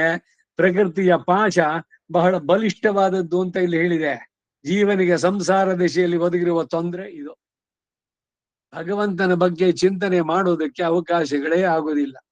ಅವನ ಕರ್ಮ ಹೋಗ್ಲಿ, ಏನೋ ಇವತ್ತು ಕೂತ್ಕೊಂಡು ಓದೋಣ ಅಂತಂದ್ರೆ ಕನ್ನಡಕ ಸಿಗ್ಲಿಲ್ವೋ, ಇಲ್ಲ ಕಣ್ಣೇನೋ ಮಂಜೆ ಆಯ್ತೋ, ಇಲ್ಲ ಏನೋ ಮೂಡ ಇಲ್ಲ ಇವಾಗ ಅದು ಕೂತ್ಕೊಳ್ಳ ಅಂದ್ರೆ ಇಲ್ಲಿದೆ ಬರುತ್ತೆ, ಏನೋ ಒಂದಾಗುತ್ತೆ ಕರ್ಮ. ಒಟ್ನಲ್ಲಿ ಯು ಕೆನಾಟ್. ಇದೇ ಎಲ್ಲ ಪ್ರಾರಬ್ಧ, ಪ್ರಬಲತರ ಪ್ರಾಚೀನ ಕರ್ಮಗಳು ಒಂದು ಇದೆ. ಗೀತೆಯಲ್ಲಿ ಆಶ್ಚರ್ಯವತ್ ಪಶ್ಯತಿ ಕಶ್ಚಿದೇನಂ ಅಂತ ಹೇಳಿ ಆತ್ಮನ ಸ್ವರೂಪವನ್ನು ತಿಳಿದು ಕಷ್ಟಕರ ಇದು ಹೇಳಿರುವುದಕ್ಕೆ ಸರಿಯಾಗಿ ಅದಕ್ಕನುಸಾರವಾಗಿ 8:8:5 ಆತ್ಮ ಸ್ವರೂಪವನ್ನು ತಿಳಿದು ಕಷ್ಟ ಅಂತ ಹೇಳಿದೆ. ಪ್ರಕೃತಿ, ಮಹತ್, ಅಹಂಕಾರಾದಿ 24 ತತ್ವಗಳಿಗಿಂತ ಅದು ವಿಲಕ್ಷಣವಾದದ್ದು ಜೀವಾತ್ಮ. ಪ್ರಕೃತಿ, ಮೂಲ ಪ್ರಕೃತಿ, ಅದರಿಂದ ಮಹತ್ತಿಂದ ಅಹಂಕಾರ, ಅಹಂಕಾರ 3 ಭಾಗವಾಯ್ತು: ಸಾತ್ವಿಕ, ರಾಜಸ, ತಾಮಸ. ಸಾತ್ವಿಕದಿಂದ ಯಾವ ಇಂದ್ರಿಯಗಳು? ರಾಜಸ, ತಾಮಸ, ಅಲ್ಲಿಂದ ಶುದ್ಧ ಸತ್ವ, ಕಾಲ, ಅಲ್ಲಿಂದ ಪಂಚಭೂತಗಳು, ಪಂಚ ತನ್ಮಾತ್ರೆಗಳು, ಪಂಚ ಇಂದ್ರಿಯಗಳು, ಹೀಗೆಲ್ಲ ಬಂದು 25 ತತ್ವಗಳು. 24, 25ನೇದು ಇದು ಜೀವಾತ್ಮ, 26 ಪರಮಾತ್ಮ. ಪ್ರಕೃತಿ, ಮಹತ್, ಅಹಂಕಾರ 24 ತತ್ವಗಳಿಗಿಂತ ವಿಲಕ್ಷಣನಾದನು ಜೀವಾತ್ಮ.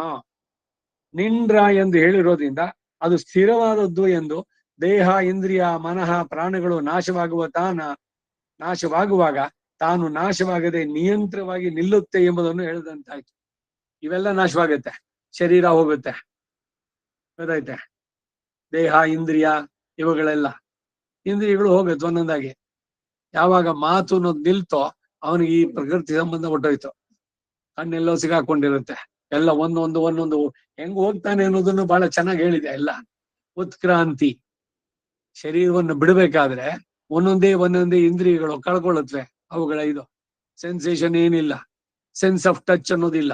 ಒಳ್ಳೆ ಚೆನ್ನಾಗಿ ಕೆಂಪಿಗೆ ಕಾದಿರುವಂತ ಕಬ್ಬಿಣ ಸಲಾಕಿ ತೆಗೆದು ಚರ್ಮದಲ್ಲಿ ಇಡಿ ಚರ ಅಂತ ಸುಡ್ತಾ ಇರದೆ ಅವನು ಹೂ ಅನ್ನೋದಿಲ್ಲ. ಹಣ ಓದವನು ಯಾಕೆ? ಸಂವೇದನೆ. ಒಂದ್ ಸೂಜಿ ಚೂರ್ ತೆಚ್ಚಿದ್ರಯ್ಯೋ ಚುಚ್ತಾ ಇದೆ ಅಂತಂದವನಿಗೆ ಕಾದ ಸಲಾಕೆಯನ್ನ ತೊಡೆ ಮೇಲೆ ಇಟ್ಟು ಸುಟ್ಟು ಚರ್ಮ ಕರ್ಗ್ಲಾಗ್ತಾ ಇದೆ, ಆದ್ರೂ ಏನಿಲ್ಲ. ಯಾಕೆ? ಸಂವೇದನೆನೇ ಇಲ್ಲ, ಹೋಯ್ತದು. ಸೆನ್ಸ್ ಹೋಯ್ತದು, ಸೆನ್ಸ್ ಆಫ್ ಟಚ್, ಸ್ಪರ್ಶ ಎಲ್ಲ ಹೋಗಿ ಕಡೆಗೆ ವಾಕ್ ಅನ್ನೋದು ಹೋಯ್ತು ಅಂತಂದ್ರೆ ಎಲ್ಲವೂ ಅದು ಲೈವ್ ಆಗ್ತಾ ಕಡೆಗೆ ವಾಕಿನಿಂದ ಮುಂದಕ್ಕದು ಆತ್ಮ ಪ್ರಾಣದ ಜೊತೆಗೆ ಸೇರಿ ಆಮೇಲೆ ಹೊರಡುವಂತದ್ದು. ಮನಸ್ಸು, ಇಂದ್ರಿಯಗಳು ಎಲ್ಲ ಆಯ್ತು. ಆಮೇಲೆ ಏನಿಲ್ಲ. 10 ಇಂದ್ರಿಯಗಳ ಜೊತೆಗೆ ಸೇರಿದ್ದು 11 ಇಂದ್ರಿಯ ಮನಸ್ಸು ಅಂತಾರೆ. ಹೀಗೆ ಮನಃ, ಪ್ರಾಣಗಳು, ದೇಹೇಂದ್ರಿಯ ನಾಶವಾಗುವಾಗ ತಾನು ನಾಶವಾಗದೆ ಇವನು ನಿಯಂತ್ರವಾಗಿ ನಿಲ್ಲುತ್ತೆ ಎಂಬುದನ್ನು ಹೇಳಿದಂತಾಯ್ತು. ಒನ್ರೈ ಎಂಬುದು ಅದರ ವೈಲಕ್ಷಣ್ಯವನ್ನು ತಿಳಿಸುತ್ತೆ. ಪರಿಶುದ್ಧ ಆತ್ಮಸ್ವರೂಪಕ್ಕೆ ಇದು ಅನ್ವಯಿಸುತ್ತೆ. ಅದನುಳ್ ನೇರ್ಮೈ ಅದು ಇದು ಎಂದ್ರಂ ಒರುವರ್ಕುಂ ಉಣರಲಾಹಾದು ಎಂಬುದು ಆತ್ಮಸ್ವರೂಪದ ಅತಿ ಸೂಕ್ಷ್ಮವಾದ ವೈಲಕ್ಷಣ್ಯವನ್ನು ತಿಳಿಸುತ್ತೆ. ಅತಿಶಯಿತವಾದಂತಹ ಜ್ಞಾನ ಉಳ್ಳವರು ಸಹ ಹಿಂದಿದ್ದ ಪದಾರ್ಥಗಳ ಜಾತಿಯದು ಅಥವಾ ಈಗಿರುವ ಪದಾರ್ಥಗಳ ಜಾತಿಯದು ಈ ಆತ್ಮವಸ್ತು ಎಂದು ಶ್ರವಣ ಮನನಗಳಿಂದಲೂ ಎಳ್ಳಷ್ಟು ತಿಳಿಯುವುದಕ್ಕೆ ಆಗದಂತೆ ಇದೆ ಅಂತ ತಿಳಿಸುತ್ತೆ. ಬರೀ ಏನು ಗೊತ್ತಿಲ್ದಲ್ಲಿ ಇರೋರೆಲ್ಲ ಗೊತ್ತಿರೋವರೆಗೂ ಕೂಡ ಹೋಗಲ್ಲ ಇದು ದೇಹಾತ್ಮ ಭ್ರಮೆ. ಎಷ್ಟೇ ವಿವೇಕ ಏನೆಲ್ಲ ಉಪನ್ಯಾಸ ಮಾಡಿದ್ರು ಶರೀರ ಅಂದಿದ್ದೆ ನಾನು ಅಂದಿದ ತಕ್ಷಣ ಈ ಶರೀರ ಅನ್ನೋದೇ ಬರುತ್ತೆ. ದೇಹಾತ್ಮ ಭ್ರಮೆ ಅಷ್ಟು ಸುಲಭವಾಗಿ ಹೋಗಲ್ಲ. ಎಲ್ರಿಗೂ ಅಷ್ಟೇ ಅವಸ್ಥೆಗಳು. ಎಲ್ಲಿ ತನಕ ಶರೀರ ಇದೆಯೋ ಅಲ್ಲಿ ತನಕ ಇಲ್ಲ ಪೂರಾ. ಇದನ್ನೇ ಹೇಳೋದು. ಈಗ ಆ ಆತ್ಮ ಗುಣಗಳ ಆವಿರ್ಭಾವ ಆಗೋದು ಯಾವಾಗ ಅಂದ್ರೆ ಕರ್ಮದ ಶರೀರ ಕಳ್ಕೊಂಡಾಗ. ಅಪಹತ ಪಾಪ, ಈ ಪಾಪ ಒಂದು ಚೂರು ಪಾಪದ ಲೇಪ ಇಲ್ಲ ಜೀವಾತ್ಮನಿಗೆ. ವಿಜರಹ ವಿಜಿಗಿತ್ಸಹ ಅಪಿಪಾಸಹ ಅಮೃತ್ಯು, ಅವನಿಗೆ ಸಾವಿಲ್ಲ, ಮುಪ್ಪಿಲ್ಲ, ಈ ಬೇರೆ ಬೇರೆ ಅವಸ್ಥೆಗಳಿಲ್ಲ. ವಿಶೋಕಃ ವಿಜಿಗತ್ಸಹ ಅಪಿಪಾಸಹ, ಬಾಯಾರಿಕೆ ಆಗೋಲ್ಲ ಆತ್ಮನಿಗೆ, ಹಸಿವಿಲ್ಲ. ಈ ಎಲ್ಲ ಸ್ಥಿತಿಗಳು ಅಲ್ಲಿ ಮೋಕ್ಷದಲ್ಲಿ ಕರ್ಮದ ಶರೀರ ಬಿಟ್ಟ ಮೇಲೆ ಅದಾಗುವಂಥದ್ದು. ಇದನ್ನೇ ಜೀವನ್ ಮುಕ್ತ ದೇಶ ಎನ್ನುವುದು. ಕರ್ಮದ ಬಂಧನದಿಂದ ಮುಗಿಸಿಕೊಂಡು ಹೋದವನು ಆ ಸ್ಥಿತಿ ಹೋದಾಗ ಅವೆಲ್ಲ ಉಂಟಾಗತ್ತೆ. ಸತ್ಯಕಾಮ, ಸತ್ಯ ಸಂಕಲ್ಪ ಇವೆಲ್ಲ ಆಗ್ಬೇಕಾದ್ರೆ ಯಾವಾಗ ಈ ಕರ್ಮದ ಶರೀರ ಪೂರ್ಣವಾಗಿ ಹೋಗ್ಬೇಕು. ಈ ಕರ್ಮ ಶರೀರ ಅಂದ್ರೆ ಈ ಶರೀರ ಹೋಗಿದ ತಕ್ಷಣ ಅಲ್ಲ.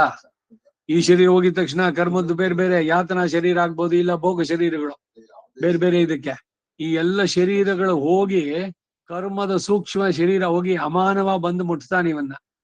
ಅವನಿಗೊಂದು ದಿವ್ಯದ ಸ್ವರೂಪ ಉಂಟಾಗತ್ತೆ, ದಿವ್ಯ ಶರೀರ ಉಂಟಾಗತ್ತೆ. ಅಲ್ಲಿಯ ತನಕ ಇಲ್ಲ. ಹಾಗೆ ಅತಿಶಯಿತವಾದ ಜ್ಞಾನ ಉಳ್ಳವರು ಸಹ ಹಿಂದಿದ್ದ ಪದಾರ್ಥಗಳ ಜಾತಿ ಇದು ಅಥವಾ ಈಗಿರುವ ಪದಾರ್ಥಗಳ ಜಾತಿ ಇದು ಈ ಆತ್ಮ ವಸ್ತು ಎಂದು ಶ್ರವಣ ಮನನಗಳಿಂದ ಎಳ್ಳಷ್ಟು ತಿಳಿಯೋದಕ್ಕೆ ಆಗದಂತೆ ಅಂತ ತಿಳಿಸುತ್ತೆ. ಮಾತಿನಿಂದಾಗಲಿ ವಿಚಾರದಿಂದಾಗಲಿ ಅದರ ಸ್ವರೂಪ ತಿಳಿಯೋದು ಸಾಧ್ಯ ಇಲ್ಲ. ಲ್ಯಾಬೊರೇಟರಿನಲ್ಲಿ ನೋಡ್ತೀರೇನೋ ಆತ್ಮವನ್ನ? ಸಾಧ್ಯ ಇಲ್ಲ. ಎಲ್ಲ ಕಾರ್ಡಿಯಾಕ್ ಸರ್ಜರಿ ಮಾಡಿದ್ದಾರೆ, ಹೃದಯದಲ್ಲಿ ಇದ್ದಾನೆ ಅಂತ ಹೇಳ್ತಾರಲ್ಲ, ತೋರಿಸ್ಲಿ ತೆಗೆದು ಆತ್ಮ ಎಲ್ಲಿದ್ದಾನೆ ಅಲ್ಲಿ ಒಳಗಡೆ ಅಂತ. ಸಿಗೋಲ್ಲ. ನಮ್ಮ ಇಂದ್ರಿಯಗಳಿಗೆ ಗ್ರಹಿಸೋದಕ್ಕೆ ಅಸಾಧ್ಯವಾದದ್ದು, beyond the sensory perception English ನಲ್ಲಿ ಹೇಳಿದ್ರೆ.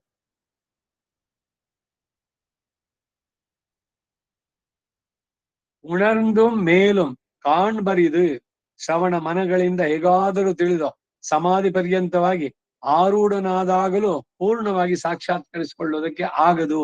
ಅದನ್ನ ಆವರಿಸಿರುವಂತ ಅನ್ನಮಯ ಪ್ರಾಣಮಯ ಮನೋಮಯಗಳೆಲ್ಲವನ್ನು ಅತಿಕ್ರಮಿಸಿ ಹಿಂದಿನದಕ್ಕಿಂತಲೂ ಉತ್ಕೃಷ್ಟ ಸ್ವಭಾವವುಳ್ಳದ್ದು, ಅವುಗಳೆಲ್ಲಕ್ಕಿಂತ ಅತಿ ಉತ್ಕೃಷ್ಟ ಸ್ವಭಾವವುಳ್ಳದ್ದು ಆದಂತಹ ಅದು ಷಂಡ್ ಪರಂಪರಮ ಎಂಬುದು ಹೇಳುತ್ತೆ. ಅನ್ನಮಯ ಪ್ರಾಣಮಯ ಮನೋಮಯಗಳಲ್ಲಿರುವ ವಿಕಾರಗಳಾಗಲಿ ಜಡತ್ವವಾಗಲಿ ಆತ್ಮನಲ್ಲಿ ಇಲ್ಲ ಅನ್ನೋದನ್ನ ಯಾವುದು ಮೆನ್ನಿ ಎಂಬುದು ತಿಳಿಸುತ್ತೆ.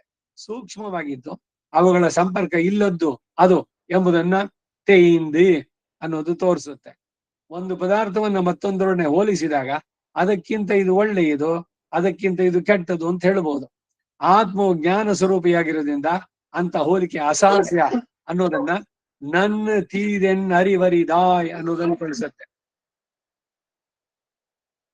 ಹಾಗೆ ಆತ್ಮವಸ್ತು ಕಲ್ಯಾಣತಮವಾಗಿ ತನ್ನದೇ ಆದ ಜ್ಞಾನ ಆನಂದಮಯ ಸ್ವರೂಪವನ್ನು ಹೊಂದಿದೆ ಎಂಬುದು ನನ್ರ ಜ್ಞಾನಂ ಕಡಂದದೆ ಅಂತ ಹೇಳಿದೆ. ಆತ್ಮದ ಬಗ್ಗೆ ಪಾಶುರುಗಳಲ್ಲಿ ಬಹಳ ಸ್ಪಷ್ಟವಾಗಿ ಹೇಳ್ತಾ ಇದ್ದ. ಆತ್ಮದ ಬಗ್ಗೆ ತಿಳಿಬೇಕಾದ್ರೆ ವೇದದಿಂದಲೇ ತಿಳಿಬೇಕು. ಶ್ರುತ್ಯೈಕ ಗಮ್ಯಂ, ಭಗವಂತನೂ ಅಷ್ಟೇ ಜೀವಾತ್ಮನೂ ಅಷ್ಟೇ. ಇದು ಇನ್ಯಾವ ಸಾಧನಗಳಿಂದ ಏನೋ ಈ ಲ್ಯಾಬೊರೇಟರಿ ಇದ್ರದ್ದು ಮೈಕ್ರೋಸ್ಕೋಪ್ಗಳು ಪವರ್ಫುಲ್ ಎಲೆಕ್ಟ್ರಾನ್ ಯಾವುದರಿಂದಾನು ಸಿಗೋಲ್ಲ. ಈ ಆತ್ಮ ಸ್ವರೂಪವನ್ನ ತಿಳಿಯೋದು ಹೇಗೆ ಅನ್ನೋದನ್ನ ಆಳ್ವಾರ್ ಹೇಳ್ತಾರೆ. 8:8:6 ತಿಳಿಸಿದ್ದಾರೆ. ಆತ್ಮ ಸ್ವರೂಪವನ್ನ ಸಾಕ್ಷಾತ್ಕರಿಸಬೇಕಾದ್ರೆ ಇಂದ್ರಿಯ ನಿಗ್ರಹ ಅವಶ್ಯಕ. ನೋಡಿ ಅಲ್ಲಿ ಬರುತ್ತೆ, ಕಡೆಗೆಲ್ಲ ಬಂದು ಸೇರುವುದು ಇಲ್ಲಿ. ಅದಕ್ಕಾಗಿ ಎಲ್ಲ ಹೇಳುದು ಐಂಬುಲನ್ಗಳ್ ಅಡಕ್ಕಿ. ನೀವ್ ಇದನ್ನ ಸಾಧಿಸಿದ್ರೆ ಮಾತ್ರ ಬರುದು. ಅದಕ್ಕೊಂಚೂರು ಪ್ರಯತ್ನ ಪಟ್ಟರೆ ಒಂದು ಸಹಕಾರ ಇದೆ. Control your census. ಅಧ್ಯಾತ್ಮದ ಸಾಧನೆ ಬರಬೇಕಾದ್ರೆ ಇಂದ್ರಿಯ ನಿಗ್ರಹವನ್ನು ಸಾಧಿಸಬೇಕು. ಮೊದಲು ವಿವೇಕ, ಶರೀರಕ್ಕಿಂತ ಆತ್ಮ ಬೇರೆ ಅನ್ನೋದು ವಿಮುಖ ಅನ್ನೋದೇ ಇದು. ಸಾಧನ ಸಪ್ತಕಗಳು ಒಂದು ಬರುತ್ತೆ, 7 ಸ್ಟೆಪ್ಸ್ ಹೇಳ್ತಾರೆ ಸಾಧನ ಭಗವಂತನ ಪಡೆಯೋಕೆ. ಅದ್ರಲ್ಲಿ ಮೊದಲು ಬರಬೇಕಾದ್ದು ಆತ್ಮ ಅನಾತ್ಮ ವಿವೇಕ. ಯಾವುದು ಆತ್ಮ ಯಾವುದು ಅನಾತ್ಮ ಅನ್ನೋದು, ಆತ್ಮಕ್ಕೆ ಯಾವುದು ಗುರಿ ಆಗ್ಬೇಕು ಅನ್ನೋದನ್ನು ತಿಳಿಯೋದು, ಇದೆಲ್ಲ ವಿವೇಕದಲ್ಲಿ. ಆಮೇಲೆ ಏನು ಅಂದ್ರೆ ವಿಮೋಕ, ವಿರಾಗ, ಪ್ರಾಪಂಚಿಕವಾದ ವಿಷಯದಲ್ಲಿ ಅನಾಸಕ್ತಿ. ಸುಖ ಬಂದಾಗ ಹಿಗ್ಬಾರದು, ದುಃಖ ಬಂದಾಗ ಕುಗ್ಗಬಾರದು. ಎಲ್ಲ ಕರ್ಮದಿಂದ ಈ ಶರೀರಕ್ಕೆ ಬರ್ತಾ ಇರೋದಷ್ಟೇ. It is nothing to do with the atman. ಅದರ ಉದ್ಧಾರಕ್ಕೆ ಇದು ಯಾವ ರೀತಿಯಲ್ಲೂ ಕಾರಣವಾಗಲ್ಲ. ಸುಖವೋ ದುಃಖವೋ. ಸುಖವಾಗಿ ಎಲ್ಲ ಇದ್ರೆ ನಾವು ಆಮೇಲೆ ಭಗವಂತನ ಚಿಂತೆ ಮಾಡ್ಬೋದಾ? ಸುಖವಾಗಿ ಚೆನ್ನಾಗಿದ್ರೆ ನಾನ್ ಚೆನ್ನಾಗಿ ಅದಕ್ಕೆ ಕುಂತ ಹೇಳಿದ್ದು, ನಂಗೆ ಸ್ವಲ್ಪ ದುಃಖ ಕೊಡಪ್ಪ, ನೀನ್ ನೆನ್ಪುಂಟಾಗತ್ತೆ. ಇಲ್ದ್ರೆ ಮರ್ತ್ ಬಿಡ್ತೀವಿ ನಾವು. ಸಹಜವಾಗಿನೇ ಅದು. ಸುಖವಾಗಿದ್ದಾಗ ನಾವನ್ನು ಮರೆತು ನಾನು ಅನ್ನೋದು ಜಾಸ್ತಿ ಆಯ್ತು. ಅವಾಗ ನಾನು ಅಂದ್ರೇನು? ಈಗೋ ಈ ಆತ್ಮ ಅಲ್ಲ ಅಲ್ಲಿ ಹೇಳ್ಕೊಳ್ಬೇಕಾದ್ರೆ. ಶರೀರವೇ ನಾನು, ಅದೇನೆ. ಹೀಗೆ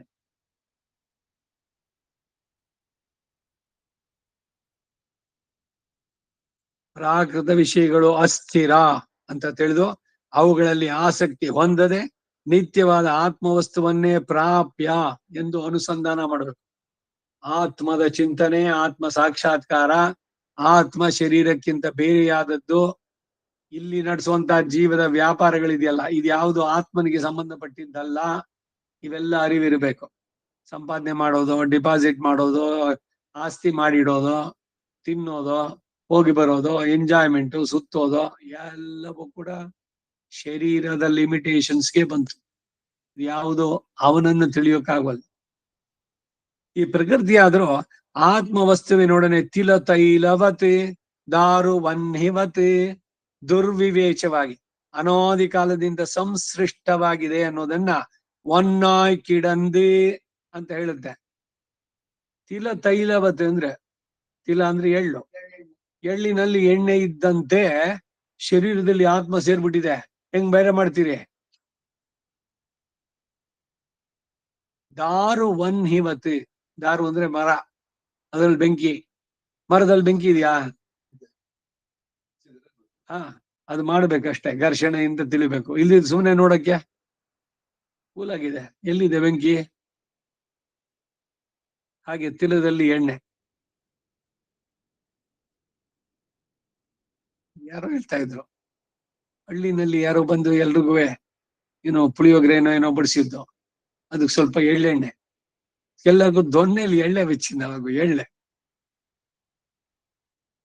ಅವರೆಲ್ಲ ತಗೊಂಡ್ರು ಎಳ್ಳಿನ ಕೈನಲ್ಲಿ ತಗೊಂಡು ಕೈನಲ್ಲಿ ಪ್ರೆಸ್ ಮಾಡಿದ್ರು, ಹಿಂಡಿದ್ರು, ಎಣ್ಣೆ ಬಂತು. ಇವ್ರು ಯಾರು ಹೊಸಬ್ರು, ಈ ಕಡೆಯಿಂದ ಹೋದವರು.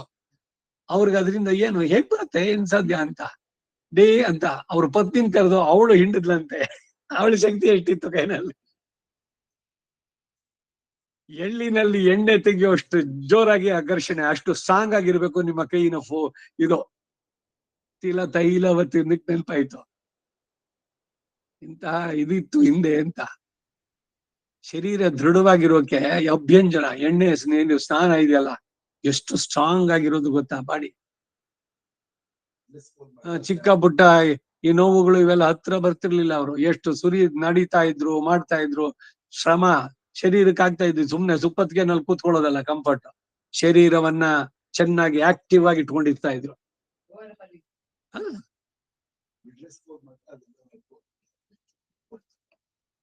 ಇವ್ ನಮ್ಮ ತಾತನಿಗೆ ನಾನು ಎಣ್ಣೆ ನೀರು ಹಾಕ್ತಾ ಇದ್ದಿದ್ದು, ಹಂಡೆ ಬರ್ತಿ ಕುತ ಅಂತ ಕುದೀತಾ ಇರ್ಬೇಕು. ಅದನ್ನ ದೊಡ್ಡ ಪಂಚಪತ್ರೆಗೆ ಕೈಯೆಲ್ಲ ಕೆಂಪಾಗೋದು, ತಣ್ಣಿನಲ್ಲಿ ಅದ್ಕೊಂಡು ಅದು ಇನ್ನೂ ಕೊಂಚ ಚುಡಿ ಆಗಿಟ್ಟು ಅವನವ್ರು ಇನ್ನೂ ತೆಗೆದು ಇತ್ತು ಪಟಾರ್ ಅಂತ ಹಾಕ್ಬೇಕು. ಒಂದು ಆಫ್ಟರ್ನೂನ್ ಸೆಷನ್ನೇ ಒಂದು ಅಧ್ಯಯನ ಇರುತ್ತೆ. ಅದು ಎಣ್ಣೆ ಹಚ್ಚೋದ್ರಿಂದ ಶುರು, ಎಣ್ಣೆ ಹಾಕಿ ತಟ ಅಂತ ತೊಟ್ಟಬೇಕು. ಇಲ್ಲ ಅದು 1 ಗಂಟೆ ಕಾಲ ನೆನಿಬೇಕು ಅವರು. ಆ ಎಣ್ಣೆ ಎಲ್ಲ ಹೊರಗೆ ಇಳಿಬೇಕು. ಆಮೇಲೆ ಇದು ಬಿಸಿಯಾಗಿ ಹಾಕೊಂಡು ಬಂದ ಮೇಲೆ ಮನೆಯಲ್ಲಿ ಇರೋ 5-6 ರಗ್ಗು ಕಂಬಳಿ ಎಲ್ಲ ಹಾಕಿ ಒದಿಸಿ ಎಲ್ಲ ಪೂರು ಏನು ಸ್ವೆಟ್ಟಿಂಗು ಪೂರ ಇದಾಗಿ, ಆಗ ಅವ್ರ ಸ್ಥಿತಿ ನೋಡ್ಬೇಕಾಗಿತ್ತು. ಎಷ್ಟು ಬಾಡಿ ಲೈಟ್ ಆಗಿರೋದು ಅಂತಂದ್ರೆ ಅಭ್ಯಂಜನ. ಈಗ ಇಲ್ಲಿ ಏನದು ಪಂಚಕರ್ಮ, ಇದು ಮಡ್ ಬಾತು, ಸ್ಟೀಮ್ ಬಾತು, ಇವುಗಳೆಲ್ಲ ಇಲ್ಲಿ ತಗೊಳ್ಳೋದು. ಮೆಡಿಕಲ್ ಎಲ್ಲ ಏನೇನು ಒಳ್ಳೇದಿತ್ತೋ ಎಲ್ಲ ಬಿಟ್ಕೊಂಡು ಬಂದ್ವಿ ಶರೀರ. ಅದಕ್ಕಾಗೇನೆ ಏನು ಆರ್ಥರೈಟಿಸು, ಇದನ್ನ ಚೇಂಜ್ ಮಾಡ್ಕೊಳ್ಳಿ, ಜಾಯಿಂಟ್ ಹೋಗ್ಬಿಡಿದೆ, ಸೌದೋಗಿದೆ. ಯಾಕೆ ಹಿಂದಿನವ್ರಿಗೆ ಸೌದೋಗ್ತಾ ಇರ್ಲಿಲ್ಲ, ಇಲ್ಲಿ ಇವಾಗ ಯಾಕೆ ಬಂತು? ಯಾಕೆಂದ್ರೆ ಹತ್ರ ಇಟ್ಕೊಂಡಿದ್ದು ಅಷ್ಟೇ. ಎಲ್ಲ ಏನು 80-90 ವರ್ಷದವರು ಆರಾಮಾಗಿ ಕೆಳಗಡೆ ಕೂತ್ಕೊಳ್ಳೋರು, ಕುಕ್ಕುಟಾಸನದಲ್ಲೇ ಸಂಧ್ಯಾ ವಂದನೆ ಆಚಮನ ಮಾಡ್ಬೇಕಾದ್ರೆ ಎಲ್ಲ ಮಾಡೋದಕ್ಕೆ ಸಾಧ್ಯವಾಗ್ತಾ ಇದ್ದಿದ್ದು.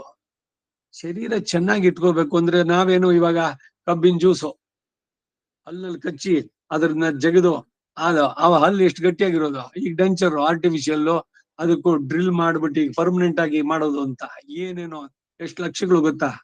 20-30 ಲಕ್ಷ ஒரு ಡೆಂಚರ್ಗೆ ಪರ್ಮನೆಂಟ್ ಅದೇ. ಎಲ್ಲ ದವಡೆನ ಕೊರೆದು ಅದ್ರೊಳಗಡೆ ಕೂರಿಸ್ತಾರಂತೆ. ಅದು ಮಾಡಿಸ್ಕೊಳ್ಳಿ, ರಣವೈದ್ಯ ಅದು. ಇವೆಲ್ಲ ಬೇಕಿತ್ತ? ಹೇಗಿತ್ತು? ಹಲ್ಲುಗಳು ಕೂಡ ಅಷ್ಟು ಬೇವಿನ ಕಡ್ಡಿನಲ್ಲಿ ಉಚ್ತಾ ಇದ್ರು. ಶರೀರ ಸುಖ ಅಂತ ಅನ್ಕೊಂಡು ಬಂದು ಎಲ್ಲಿ ತನಕ ಆಗಿದೆ. ಪುರುಷರು ಅಷ್ಟೇ, ಸ್ತ್ರೀಯರು ಅಷ್ಟೇ, ಬೀಸೋ ಕಲ್ಲುಗಳು. ಮೊನ್ನೆ ದಿವಸ ಯಾರೋ ಒಂದು ಈ ಕಡೆ ವ್ಯಾನ್ ಅಲ್ಲಿ ಬಂದ, ಬಿಸೋ ಕಲ್ಲು, ಕುಟ್ಟೋ ಕಲ್ಲು ಎಲ್ಲ ಕಲ್ಲುಗಳು ಒಂದು ಇಟ್ಕೊಂಡು ಅಂತ. 2 ಜನ ತಗೊಳ್ತಾರೋ ಗೊತ್ತಿಲ್ಲ. ರಾಗಿ ಅಕ್ಕಿ ಬೀಸೋದಕ್ಕೆ ಮಿಕ್ಸರ್ಗಳು ಬಂದ್ಮೇಲೆ ಯಾರು ಫಿಸಿಕಲ್ ಆಗಿ ಮಾಡಕ್ ಹೋಗ್ತಾರೆ.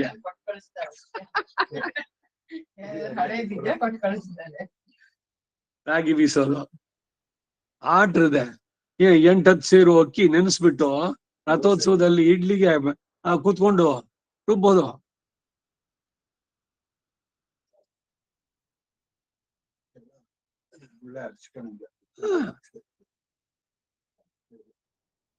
ಭಗವಂತನಿಗಾಗಿ ಮಾಡೋದು ಭಾಗವತನ ಕೈಂಕರ್ಯಕ್ಕೆ ಅದ್ರಲ್ಲಿ ಸುಸ್ತು ಇರ್ಲಿಲ್ಲ ಅವರಿಗೆ. ಎಷ್ಟು ಸುಲಭವಾಗಿ ನಡೆಸ್ತಾ ಇದ್ರು, ಆನಂದವಾಗಿದ್ದಂತ ದಿನಗಳು ಅದು. ಈಗೆಲ್ಲ ಬರೀ ಎಲ್ಲ ಕಾಂಟ್ರಾಕ್ಟ್ ಕೊಟ್ಬಿಡಿ ಎಲ್ಲ ಪೂರಾ ಎಲ್ಲದನ್ನು ಕಾಂಟ್ರಾಕ್ಟ್. ರಥೋತ್ಸವಗಳಲ್ಲಿ ಅಲ್ಲೆಲ್ಲ ನೀರ್ ತಂದು 8-9 ಬಾವಿಯಿಂದ ನೀರ್ ತಗೊಂಡ್ಬರ್ತಾ ಇದ್ವಿ. ಅರ್ಧ ಬಿಂದಿಗೆ ಕೂತ್ಕೊಳ್ಳೋ ತನಕ ಅವ್ರ ಬಾವಿ ನೀರು ತಂದು ಪಂಚೆಗಳನ್ನ ಹಾಕಿ ಫಿಲ್ಟರ್ ಮಾಡಿ ಲಾಮಂಚ ಅದೆಲ್ಲ ಬೇರೆಗಳನ್ನೆಲ್ಲ ಹಾಕಿ ಎಲ್ಲಾರು ಮಡಿ ಸಮಾಶ್ರಯಣ ಆದವರೇ ಅಲ್ಲಿ ಹೋಗ್ಬೇಕು. ಇನ್ಯಾರು ಹತ್ರ ಹೋಗೋಂಗಿಲ್ಲ ಅಲ್ಲಿ. ಏನು ಶ್ರದ್ಧೆ ಇವೆಲ್ಲ ಇದ್ದದ್ದೇ ದಿವಸಗಳು. ಆಯ್ತು. ತಿಲ ತೈಲವತೆ ದಾರುವನ್ಯವತೆ ದುರ್ವಿವೇಚವಾಗಿ ಅನಾದಿ ಕಾಲದಿಂದ ಸಂಶಿಷ್ಟವಾಗಿದೆ ಅನ್ನೋದನ್ನ ಒಂದಾಯ್ ಕಿಡಂದು ಅಂತ ಹೇಳುತ್ತೆ. ಆ ಮಾಯೆ ಮಮ ಮಾಯ ದುರತ್ಯಯ ಎಂದು ಹೇಳದಂತೆ ಅರುಂ ಆದದ್ದು, ದಾಟುವುದಕ್ಕೆ ಅಸಾಧ್ಯವಾದದ್ದು. ಯತ್ ಪ್ರಪತ್ತಿಂ ವಿನಾ ಸರ್ವೈಹಿ ಯಸ್ಯ ಮಾಯಾ ದುರತ್ಯಯ. ಅವನ ಕೃಪೆ ಇಲ್ಲದಿದ್ರೆ ಅವನ ಮಾಯೆಯನ್ನ ದಾಟೋದಕ್ಕೆ ಸಾಧ್ಯನೇ ಇಲ್ಲ. ಆ ಕೃಪೆ ಉಂಟಾಗಬೇಕು, ಭಗವಂತನ ಅರುಳ್. ಅದಾದ್ರೆ ನಾವ್ ಇದರಿಂದ ಬಿಡಿಸ್ಕೊಳ್ಬಹುದು. ಭಗವಂತನ ಸ್ವರೂಪವನ್ನು ಮರೆ ಮಾಡಿದ್ರಿಂದ ಭಗವಂತನ ಆನಂದವು ತೋರದ ಜಾಗವಾದ್ದರಿಂದ ಅದು ಪೆರುಂಪಾಳಿ ದೊಡ್ಡ ಪಾಳು ಆಗಿದೆ. ಈ ಪ್ರಕೃತಿ ತತ್ವ ಅಲ್ಪವೂ ಅಸ್ಥಿರವಾದದ್ದು ಎಂದು ಮತ್ತೆ ಮತ್ತೆ ನಿರೂಪಿಸಿ ತಿಳಿಬೇಕು. ಇದನ್ನ ಉಣರ್ந்து ಎಂದು ಹೇಳ್ತಾ ಇದೆ. ಪ್ರಾಕೃತ ವಿಷಯಗಳ ಜ್ಞಾನವನ್ನ ಅತಿಕ್ರಮಿಸಿ, ಅಂದರೆ ವಿಷಯ ಸಾನ್ನಿಧ್ಯವನ್ನ ಪರಿತ್ಯಾಗ ಮಾಡಿ, ಗೋ ಬಿಯಾಂಡ್ ದಿ ಸೆನ್ಸರಿ, ಇಂದ್ರಿಯಕ್ಕೆ ಅತೀತವಾದಂತಹ ನೆಲೆಗೆ ಹೋಗ್ಬೇಕು. ಬರೀ ಇಂದ್ರಿಯಗಳ ತೃಪ್ತಿ ಅಷ್ಟಕ್ಕೆ ಸೀಮಿತವಾಗಬಾರದು. ಇದು ವಿಷಯ ಸಾನ್ನಿಧ್ಯವನ್ನು ಪರಿತ್ಯಾಗ ಮಾಡೋದಂತ ಜ್ಞಾನಂ ಕಡಂದು ಪೋಯ್ ಅನ್ನೋದು ತಿಳಿಸುತ್ತೆ. ಪ್ರಕೃತಿಯಲ್ಲಿ ಸಂಘವನ್ನು ಬಿಟ್ಟಾಗ ಅದು ರಾಯ್ ಶುದ್ಧವಾಗಿ ಆಗುತ್ತೆ. ಪ್ರಕೃತಿಯ ಸಂಘ ಬಿಡೋದು ಅಂದ್ರೆ ಏನು? ಇದೇನೇನೆ, ಸಿಕ್ಕಿದ್ರು ಸರಿ, ಎಲ್ದಿದ್ರು ಇಲ್ಲ. ಅಯ್ಯೋ ನನ್ಗ ಆ ಸ್ವೀಟ್ ಇಲ್ಲ ಅಂತ ಇವನು ಕೊರಗ್ತಾ ಇಲ್ಲ, ತಂದ್ರು ಆಹಾ ತುಂಬಾ ಚೆನ್ನಾಗಿತ್ತು ಅಂತಾನೂ ಇಲ್ಲ. ಹಾಗೆ ದ್ವೇಷವೂ ಇಲ್ಲ, ರಾಗ ದ್ವೇಷಗಳನ್ನ ಬಿಟ್ಟವನಾಗಿ.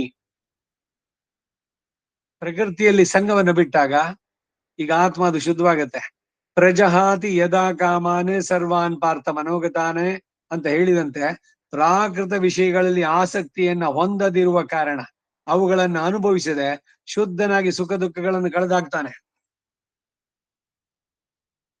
ಈ ಕಾರಣಕ್ಕೇನೆ ನಾನು ಹೇಳುದು, ಮಣ್ಣಿನಲ್ಲಿ ಏನೋ ಉಪಚಾರ ಮಾಡೋದಕ್ಕೆ ಎಲ್ಲ ಸರಿ ಅಂತ ಒಳಂಬೆ ಚುಡಿಯಿಂದ ಇಲ್ಲ ಕೊಂಚ ಉಪ್ಪೊಡ್ಲ ಮೇಲಿಂದ ಇದನ್ನ ಅವರು ಕೇಳಲೂಬಾರ್ದು. ಗೊತ್ತೈತೆ, ತಿನ್ನುವಂತವ್ರು ಅದನ್ನ ಹೇಳಲೂಬಾರ್ದು. ಯಾಕೆಂದ್ರೆ ನಿಮಗೆ ಆ ಕಡೆಗೆ ಮನಸ್ಸು, ಹೌದು ಇದು ಸ್ವಲ್ಪ ಉಪ್ಪಾಗಿದ್ದು ಚೆನ್ನಾಗಿತ್ತೇನೋ, ಇಲ್ಲ ಇನ್ನೊಂಚೂರು ಖಾರ ಹಾಕಿರ್ಬೋದಾಗಿತ್ತು, ಅದಕ್ಕೆ ಇನ್ನೊಂದು ಸ್ವಲ್ಪ ಗೋಡಂಬಿ ದ್ರಾಕ್ಷಿ ಸೇರಿಸ್ಬೋದಾಗಿತ್ತು, ಇನ್ನು ಸ್ವಲ್ಪ ತುಪ್ಪ ಹಾಕ್ಬೋದಾಗಿತ್ತು. ನಿಮ್ಮ ನಾಲಿಗೆ ರಸನೆ ಇಂದ್ರಿಯಗಳು ಅವುಗಳು ಉದ್ದೀಪನವಾಗತ್ತೆ, ಇದಕ್ಕಿಂತ ಇನ್ನೂ ಚೆನ್ನಾಗಿರೋದು ಅಂತ ಅದನ್ನ ಕಟ್ ಮಾಡಿ ಇನ್ನೊಂದು ಉದ್ದೇಶ. ಅದ್ ಚೆನ್ನಾಗಿತ್ತ ಚೆನ್ನಾಗಿಲ್ವಾ, ನೋ ಕಾಮೆಂಟ್ಸ್. ತುಂಬಾ ಚೆನ್ನಾಗಿದೆ ಅಂತ ಹೆಚ್ಚಿಗೆ ತಿನ್ನೋದು ಬೇಡ, ಇಲ್ಲ ಏನೋ ಬಾಯಿಗೆ ಹಾಕ್ಲಿಲ್ಲ ಅದಾಗೋಲ್ಲ ಅಂತ ಅನ್ನೋದು ಬೇಡ. ಎರಡರಲ್ಲೂ ಕೂಡ ಆ ರುಚಿ ಇದೆಯಲ್ಲ, ಆ ಸೆನ್ಸೇಷನ್ ಮೇಲೆ ಹೋಗ್ಬೇಕು. ಅದು ಇಲ್ಲಿ ಹೇಳುವಂತ ಪ್ರಾಕೃತ ವಿಷಯಗಳಲ್ಲಿ ಆಸಕ್ತಿಯನ್ನ ಹೊಂದದೇ ಇರುವ ಕಾರಣ ಅವುಗಳನ್ನ ಅನುಭವಿಸದೆ ಶುದ್ಧನಾಗಿ ಸುಖ ದುಃಖಗಳನ್ನ ಅವನು ಕಳೆದಾಕ್ತಾನೆ. ಕೆಲವು ವಿಷಯಗಳು ಅವರ್ಜನೀಯವಾಗಿ ಒದಗಿದ್ರು ಕೂಡ, ಅವರ್ಜನೀಯ ಅಂದ್ರೇನು? ಬಿಡೋಕಾಗದೆ ಇರೋದು, ವರ್ಜಿಸುವುದಕ್ಕೆ ಆಗದೆ ಇರುವಂತ, ಕರ್ಮದಿಂದ ಬಂದಿರುವಂತ ಅವರ್ಜನೀಯ.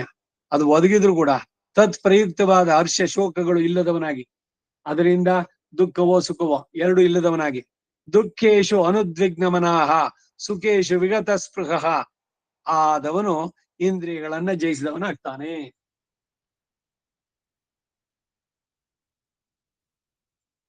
ಸುಖ ದುಃಖಗಳನ್ನ ಬಿಡಿ ಅಂತ ಹೇಳ್ತಾ ಇದ್ದಾರಲ್ಲ, ಎಷ್ಟು ಮುಖ್ಯ ಅನ್ನೋದು ನೋಡಿ. ಇದು ಸ್ಟೆಪ್.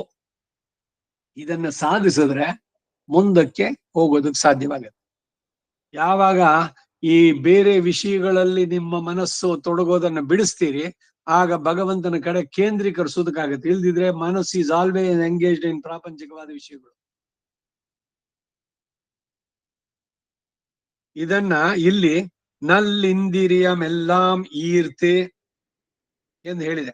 ವಿಷಯರಾಗ ಪೂರ್ಣವಾಗಿ ಕಳೆದು ಹೋದರೆ ರಸೋಪ್ಯಸ್ಯ ಪರಂ ದೃಷ್ಟ್ವಾ ನಿವರ್ತತೆ ಅಂತ ಹೇಳಿದಂತೆ, ಆದ್ರೆ ಆ ಕ್ಷಣದಲ್ಲಿಯೇ ಸ್ವಾತ್ಮ ಯಾಥಾತ್ಮ ಪ್ರಕಾಶ ಉಂಟಾಗತ್ತೆ. ಯಾವಾಗ ಇದನ್ನ ಬಿಡ್ತೀವೋ ಆಗ ಆತ್ಮ.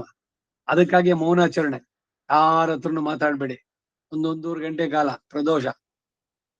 ಆತ್ಮದ ಬಗ್ಗೆ ಯೋಚನೆ. ಯಾವಾಗ ಹೊರಗಡೆ ಮಾತಾಡೋಲ್ವೋ, ಮೊಬೈಲ್ ಅನ್ನು ಮುಟ್ಟೋಲ್ವೋ, ಇಲ್ಲ ಇನ್ಯಾವುದೇ ವಿಷಯಕ್ಕೆ ನಿಮ್ಮಿಂದ ಪ್ರತಿ ಸ್ಪಂದನ ಇಲ್ಲವೋ, ಪ್ರತಿಕ್ರಿಯೆಗಳಿಲ್ವೋ, ಅವಾಗ you are disconnecting the connection with the worldly affairs. ಅದು ಮಾಡಿದಾಗ ಮಾತ್ರ ಆತ್ಮದ ಬಗ್ಗೆ ಚಿಂತನೆ ಮಾಡೋಕೆ ಅವಕಾಶ ಆಗತ್ತೆ. ಆ ಕ್ಷಣದಲ್ಲೇನೆ ಸ್ವಾತ್ಮ ಯಾಥಾತ್ಮ ಪ್ರಕಾಶ. ಆತ್ಮ ಸಾಕ್ಷಾತ್ಕಾರಕ್ಕೆ ಇದ್ದ ಪ್ರತಿಬಂಧಕದ ವಿನಾಶವೇ ಆತ್ಮ ಸಾಕ್ಷಾತ್ಕಾರ ರೂಪವಾದಂತಹ ಮೋಕ್ಷ. ಆತ್ಮ ಸಾಕ್ಷಾತ್ಕಾರ ಹೊಂದೋ ಬಗೆ ಇದು. ಭಗವದ್ಗೀತೆಯಲ್ಲಿ ಹೇಳಿರುವ ಸ್ಥಿತಪ್ರಜ್ಞನ ಸ್ಥಿತಿಯನ್ನ, ಆತ್ಮ ಸಾಕ್ಷಾತ್ಕಾರವನ್ನ ಇದು ತಿಳಿಸುತ್ತೆ. ಭಗವದ್ಗೀತೆನಲ್ಲಿ ಹೇಳಿದ ವಿಷಯನೇ ಆಳ್ವಾರ್ ಇಲ್ಲಿ ಹೇಳ್ತಾ ಇದ್ದಾರೆ ನೋಡಿ. ವೇದಂ ತಮಿಳ್ ಶೇದಮಾರನ್ ಉಪನಿಷತ್ತು ಪ್ರಸ್ಥಾನತ್ರಯ ಗೀತೆನಲ್ಲಿ ಬರುವುದು. ಸರ್ವೋಪನಿಷದೋ ಗಾವಹ ದೊಗ್ಧ ಗೋಪಾಲನಂದನ. ಹಾಲ್ ಕರೆಯುವವನು ಗೋಪಾಲನಂದನ. ಪಾರ್ಥೋ ವತ್ಸಹ ಸುದೀರ್ಭಕ್ತ ದುಗ್ಧಂ ಗೀತಾಮೃತಂ. ಎಲ್ಲ ಉಪನಿಷತ್ತುಗಳ ಸಾರ ಅದು, ಅಮೃತ ಗೀತೆ. ಹಾಗೆ ಆ ಮಾತುಗಳು ಆತ್ಮಸ್ವರೂಪ ಅವಾಪ್ತಿಯನ್ನ ವೀಡು ಎಂದು ಹೇಳುತ್ತಾ, ಅದಕ್ಕೆ ಕಾರಣ ಮೋಕ್ಷಸ್ಯ ಮೂಲಂ ತು ನಿವೃತ್ತಿರೇವ. ಎಲ್ಲದರಿಂದ ನಿವೃತ್ತಿ, ಪ್ರಾಪಂಚಿಕವಾದ ವಿಷಯಗಳಿಂದ ನಿವೃತ್ತಿ ಅಂತ ಹೇಳಿದಂತೆ, ಯದುವೇ ತಾನು ಪತ್ತಿ ಇಂದ್ರಿಯಾದು ಇಲಿಹಳಾರ್ಕಿಲ್ 8:8-7 ಯದುವೇ ತಾನು ಪತ್ತಿಂದಿ ಯಾದು ಇಲಿಹಳ ಹಿರ್ಕಿಲ್ 8:8-7 ಅಂದ್ರೆ ಪ್ರಾಕೃತವಾದದ್ದು, ಪ್ರಕೃತಿ ಸಂಬಂಧ ಇರುವಂತಹದ್ದು, ತ್ರಿಗುಣಾತ್ಮಕವಾದದ್ದು. ಆ ಸರ್ವ ಪದಾರ್ಥಗಳಲ್ಲಿಯೂ ಸಂಬಂಧ ಇಲ್ಲದವನಾಗಿ ರುಚಿ ವಾಸನ ರಹಿತನಾಗಿದ್ರೆ ಮಾತ್ರ ಎಂದು ವಿವರಣೆ ಹೇಳಿದೆ. Controlling the senses, controlling the tongue ಎಷ್ಟು ಮುಖ್ಯ ಅನ್ನೋದು ಇಲ್ಲಿ ಹೇಳ್ತಾ ಇದೆ. ಇದನ್ನು ತಿಳಿಯದೆ ಯಾವುದು ಮೋಕ್ಷ ಯಾವುದು ಸುಖ ಎಂದು ಸಂಶಯ ಪಟ್ಟು ದುರ್ಬಲ ಚಿತ್ತರಾದವರು ಸಂಸಾರ ಚಕ್ರದಲ್ಲಿ ಭ್ರಾಂತರಾಗಿ ಸಿಕ್ಕಿ ಹೋಗ್ತಾರೆ. ಅದು ತೇರಾದು ಯದುವೇ ವೀಡು ಏದು ಇನ್ಬಮೆನ್ನು ಐತಾರೆ 8:8-7 ನಮ್ಮ ಸ್ವಾಮಿಯಾದ ಪರಮಪುರುಷನ ಜೊತೆಗೆ ಸಮಾನವಾಗಿ ನಡೆದು ಅಂದರೆ ಇವನು ಜ್ಞಾನಾನಂದ ಸ್ವಭಾವದವನು ಎಂದು ಮನಗಂಡು ಆ ಪ್ರತ್ಯಗ್ ವಸ್ತುವಾದಂತಹ ಆತ್ಮನಲ್ಲಿ ಮನಸ್ಸನ್ನ ಪ್ರವರ್ತಿಸಿದರೆ ಆ ಸಾಕ್ಷಾತ್ಕಾರ ಸಿದ್ಧಿಸುತ್ತೆ. ಜ್ಞಾನೈಕಾಕಾರತೆಯ ಎಲ್ಲ ಆತ್ಮರುಗಳು ಸಮರು ಎಂದು ಮನಗಾಣುವಂತೆ ಜ್ಞಾನೈಕಾಕಾರತ್ವೇನ ಆತ್ಮ ಪರಮಾತ್ಮ ಸಾಮ್ಯವನ್ನು ಮನಗಾಣಬೇಕು ಅನ್ನೋದು ಇದರ ಅರ್ಥ. ಜೀವನಿಗೂ ಈಶ್ವರನಿಗೂ ಭೇದ ಸತ್ಯವಾದದ್ದು. ಜೀವನೇ ಈಶ್ವರನಲ್ಲ. ಇವರಿಬ್ಬರಿಗೂ ಅಭೇದ ಎಂಬುದಿಲ್ಲ. ಈ ಅಂಶವನ್ನ ಕೆಳಗಿನ ಪಾಶದಲ್ಲಿದ್ದಾರೆ. ಕೂಡಿತ್ತಾಹಿಲ್ ನಲ್ಲುರೈಪ್ ಕೂಡಾಮಯೈ ಕೂಡಿನಾಲ್ ಆಡಲ್ ಪರವೈ ಉಯರ್ ಕೋಡಿ ಎಂ ಮಾಯನಾವದು ಅದು ಒದವೆ. ಕೋಡಿಯು ಈ ಯೋಗಿಗಳು ಇವರೆಲ್ಲ ಸುಮ್ಮನೆ ಸುತ್ತಾ ಇದ್ದಾರೆ, ಅಲಿತಾ ಇದ್ದಾರೆ ಅಂತಾರೆ ಈ ಪಾಶುರದಲ್ಲಿ. ಕೂಡಿತ್ತಾಹಿಲ್ ನಲ್ಲುರೈಪ್. ಜೀವನಿಗೂ ಈಶ್ವರನಿಗೂ ಅಂದ್ರೆ ಜೀವ ಅಂದ್ರೆ ಶರೀರ, ಜೀವ ಅಂದ್ರೆ ಶರೀರ ಅಲ್ಲ. ಜೀವನಿಗೂ ಶರೀರಕ್ಕೂ ಭೇದ ಸತ್ಯವಾದದ್ದು. ಜೀವನಿಗೂ ಈಶ್ವರನಿಗೂ, ಆತ್ಮನಿಗೂ ಪರಮಾತ್ಮನಿಗೂ ವ್ಯತ್ಯಾಸ ಇದೆ. ಆತ್ಮನೇ ಎಂದು ಪರಮಾತ್ಮನಲ್ಲ. ಆತ್ಮನಿಗಿಂತ ಶರೀರ ಬೇರೆ, ಆತ್ಮನಿಗಿಂತ ಪರಮಾತ್ಮನೂ ಬೇರೆ. ಈ ಶರೀರವನ್ನ ಅವನೇ ನಿಯಂತ್ರಿಸ್ತಾನೆ ನೇರವಾಗಿ, ಆತ್ಮನ ಮುಖಾಂತರನೂ ನಿಯಂತ್ರಿಸ್ತಾನೆ. ಅದಕ್ಕೆ ಚೇತನ ಅಚೇತನ ವಿಶಿಷ್ಟನಾದವನು ಪರಮಾತ್ಮ. ಪರಮಾತ್ಮ ಐಕ್ಯವೇ ಮೋಕ್ಷ, ಅವನ ದಾಸ್ಯವನ್ನು ಪಡೆಯುವುದಲ್ಲ. ಏಕೆಂದರೆ ಪರಮಾತ್ಮನ ಐಕ್ಯ ಹೊಂದುವುದು ಮಹಾಫಲ ಎಂದು ಹೇಳಲು ಔಡುಲೋಮಿ ಮತವನ್ನು ಆಳ್ವಾರ್ ನಿರಾಕರಿಸಿದ್ದಾರೆ. ಔಡುಲೋಮಿ ಬಾದರಿ ಗೊತ್ತೈತೆ, ಇವರೆಲ್ಲ ಅಲ್ಲಿ ಬರುತ್ತೆ ಬ್ರಹ್ಮಸೂತ್ರದಲ್ಲಿ. ಪ್ರಶ್ನೆನೇ ಇಲ್ಲ. ಇಲ್ಲ. ಅದಕ್ಕೇನೆ ಔಡುಲೋಮಿ ಮತವನ್ನ ಈ ಆಳ್ವಾರ್ ನಿರಾಕರಿಸ್ತಾರೆ. ಈ ಜೀವಾತ್ಮ ಎಂದಿಗೂ ಪರಮಾತ್ಮ ಆಗೋಲ್ಲ. ಐಕ್ಯ ಆಗ್ತಾರೆ. ಹಾಗೆ ಅಂದ್ರೆ ಅವ್ರು ಹೇಳುದಿಲ್ಲ, ಬ್ರಹ್ಮ ಒಂದೇ ಸತ್ಯ, ಜಗತ್ತು ಮಿಥ್ಯೆ. ಅವ್ರ ಪ್ರಕಾರ ಬೇರೆ ಆತ್ಮಗಳೇ ಇಲ್ಲ, ಜಗತ್ತು ಮಿಥ್ಯೆ, ಸುಳ್ಳು, ಇದು ಕಾಣಿಸೋಲ್ಲ, ನಿಜವಾಗಿ ಇಲ್ಲ, ಇದು ಸುಮ್ಮನೆ ಒಂದು ಉಪಾಧಿ ತೋರ್ತಾ ಇದೆ ಅಷ್ಟ. ಕನ್ನಡಿಯಲ್ಲಿ ರಿಫ್ಲೆಕ್ಷನ್ ಕಾಣಿಸುತ್ತೆ, ಕನ್ನಡಿ ಹಿಂದ್ಗಡೆ ಕೈ ಹಾಕಿ ಸಿಗುತ್ತಾ ಏನೋ, ಅದು ಭ್ರಮೆ ಅದು. ಹಾಗೆ ಈ ಪ್ರಕೃತಿ ಅನ್ನೋದು ಸುಳ್ಳು, ಸತ್ಯ ಅಲ್ಲ. ನೀವು, ಅವರು, ಇವರು ಎಲ್ಲ ಸುಳ್ಳು. ಮತ್ತೆ ಯಾವ್ದು ಸತ್ಯ? ಪರಮಾತ್ಮ ಒಂದೇ ಸತ್ಯ. ಆ ಪರಮಾತ್ಮ ನೀನಾಗಿದೀಯ. ಸೊ ನೋ ಆತ್ಮ. ನೈರಾತ್ಮವಾದಿಗಳು ಅದ್ವೈತ. ತತ್ ತ್ವಂ ಅಸಿ, ತತ್ ಆ ಪರಮಾತ್ಮ, ತ್ವಂ ನೀನು, ಅಸಿ ಆಗಿದ್ದೀಯ, ತತ್ವಂ ಅಸಿ ಶ್ವೇತಕೇತು. ಅವ್ರು ಹೇಳೋದಕ್ಕೂ ಅಲ್ಲಿ ಆಧಾರಗಳು ಸಿಗತ್ತೆ. ನಿನ್ನೆ ದಿವಸ ಶ್ರೀ ಭಾಷ್ಯದ ಇನ್ನೊಂದು ಅಧಿಕರಣದ ಏನೋ ಒಂಚೂರು ನೋಡ್ತಾ ಇದ್ದೆ. ಅಹ್ರಸ್ವ ಅನಣುಹು ಅಂತಂದ್ಬಿಟ್ಟು ಎಲ್ಲ ಉದ್ದಕ್ಕೂ ಬರುತ್ತೆ. ಇದೆಲ್ಲ ಅವ್ರಿಗೆ ಪೂರಕವಾದದ್ದು. ಅವನು ಚಿಕ್ಕವನಲ್ಲ, ದೊಡ್ಡವನಲ್ಲ, ಅದಿಲ್ಲ, ಇದಿಲ್ಲ, ಇಲ್ಲ ಇಲ್ಲ ಅಂತ ಹೇಳ್ಕೊ ಬಂದ್ರೆ ಅವ್ರು ಹೇಳೋದು ಅದನ್ನೇ ನಾವ್ ಹೇಳೋದು ಅಂತಾರ ಅವ್ರು. ಅದ್ವೈತಕ್ಕೆ ಪೂರಕವಾದಂತ ಶ್ರುತಿಗಳದು, ಭೇದ ಶ್ರುತಿಗಳು, ಅಭೇದ ಶ್ರುತಿಗಳು.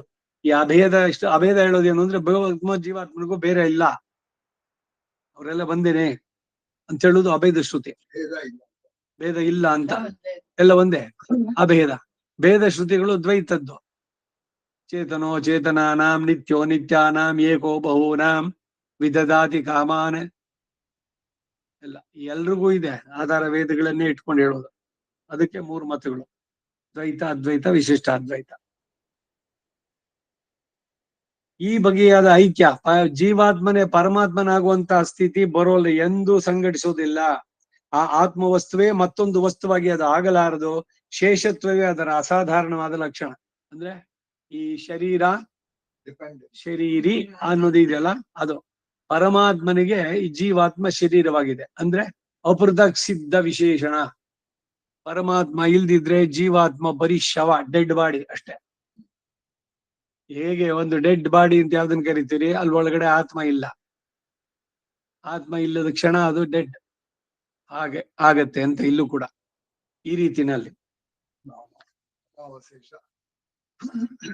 ಶೇಷತ್ವೇ ಇದರ ಅಸಾಧಾರಣ ಲಕ್ಷಣ.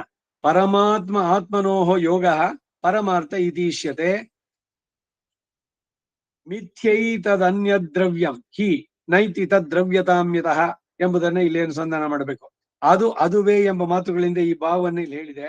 ಈ ನಿಷೇಧ ಮಾಡಬೇಕಾದ ಪ್ರಸಕ್ತಿ ಏನು ಅಂದ್ರೆ, ಜೀವ ಬ್ರಹ್ಮರಿಗೆ ಸ್ವರೂಪ ಐಕ್ಯವನ್ನು ಹೇಳುವ ಸ್ವಮತಿ ಪರಿಕಲ್ಪಿತವಾದದ್ದು, ಶಾಸ್ತ್ರ ಮೂಲವಲ್ಲದ್ದು ಆದಂತ ಮತ ಯಾವುದಾದ್ರೂ ಒಂದು ಪ್ರಕಾರದಲ್ಲಿ 3 ಕಾಲಗಳಲ್ಲಿ ಇರೋದಷ್ಟೇ ಎಂಬುದನ್ನ வீடை பண்ணி ஒரு பரிசே எதிர்வும் நிகழும் கழிவுமாய் ಓಡಿತ್ತಿರಿಯುಂ ಯೋಗಿಗಳು ಉಳರ್ ಇಲ್ಲ ಅಲ್ಲರ್ ಅನ್ನೋದು ಆ ಪಾಶದ ಉತ್ತರ ಮಾತುಗಳಿದು.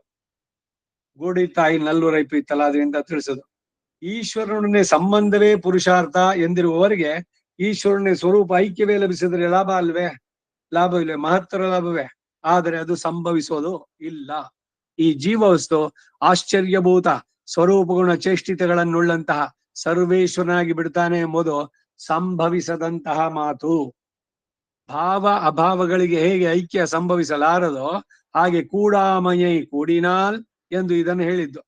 ಔಡುಲೋಮಿ ಮೊದಲಾದವರು ಪ್ರತಿಪಾದಿಸಿದ ಅಭೇದವಾದವನ್ನ ಹೀಗೆ ಪರಿಹಾರ ಮಾಡಿ ಆಳ್ವಾರವರು ಜೀವಾತ್ಮನಿಗೋ ಪರಮಾತ್ಮನಿಗೋ ಸ್ವರೂಪ ಸ್ವಭಾವಗಳಲ್ಲಿ ಭೇದ ಇದೆ ಅನ್ನೋದನ್ನ ಸಮರ್ಥನೆ ಮಾಡ್ತಾರೆ. ಈ ಜಾಗದಲ್ಲಿ ನಿಲ್ಸ್ಕೊಂಡಿರೋಣ. ಕವಿತಾರ್ಕಿಕ ಸಿಂಹಾಯ ಕಲ್ಯಾಣ ಗುಣಶಾಲಿನೇ ಶ್ರೀಮತೆ ವೆಂಕಟೇಶಾಯ ವೇದಾಂತ ಗುರುವೇ ನಮಃ. ವಸುದೇವ ಸುತಂ ದೇವಂ ಕಂಸ ಚಾಣೂರಮರ್ದನಂ ದೇವಕೀ ಪರಮಾನಂದಂ ಕೃಷ್ಣಂ ವಂದೇ ಜಗದ್ಗುರುಂ. ಕವಿತಾರ್ಕಿಕ ಸಿಂಹಾಯ ಕಲ್ಯಾಣ ಗುಣಶಾಲಿನೇ ಶ್ರೀಮತೆ ವೆಂಕಟೇಶಾಯ ವೇದಾಂತ ಗುರವೇ ನಮಃ. ಆದಿತ್ಯಪಶಿರೋಭಂಗ ಪಂಚಾನನ ಪರಕ್ರಮಃ ಶ್ರೀಮಾನ್ ವೆಂಕಟನಾಥಾರ್ಯಃ ಶ್ರೀರಾಮ್ ವಿಜಯತಾಂ ಭುವಿ ಶ್ರೀಮತೆ ನಿಗಮಾಂತ ಮಹಾದೇಶಿಕಾಯ ನಮಃ. ಸರ್ವಂ ಶ್ರೀ ವಾಸುದೇವಾರ್ಪಣಮಸ್ತು.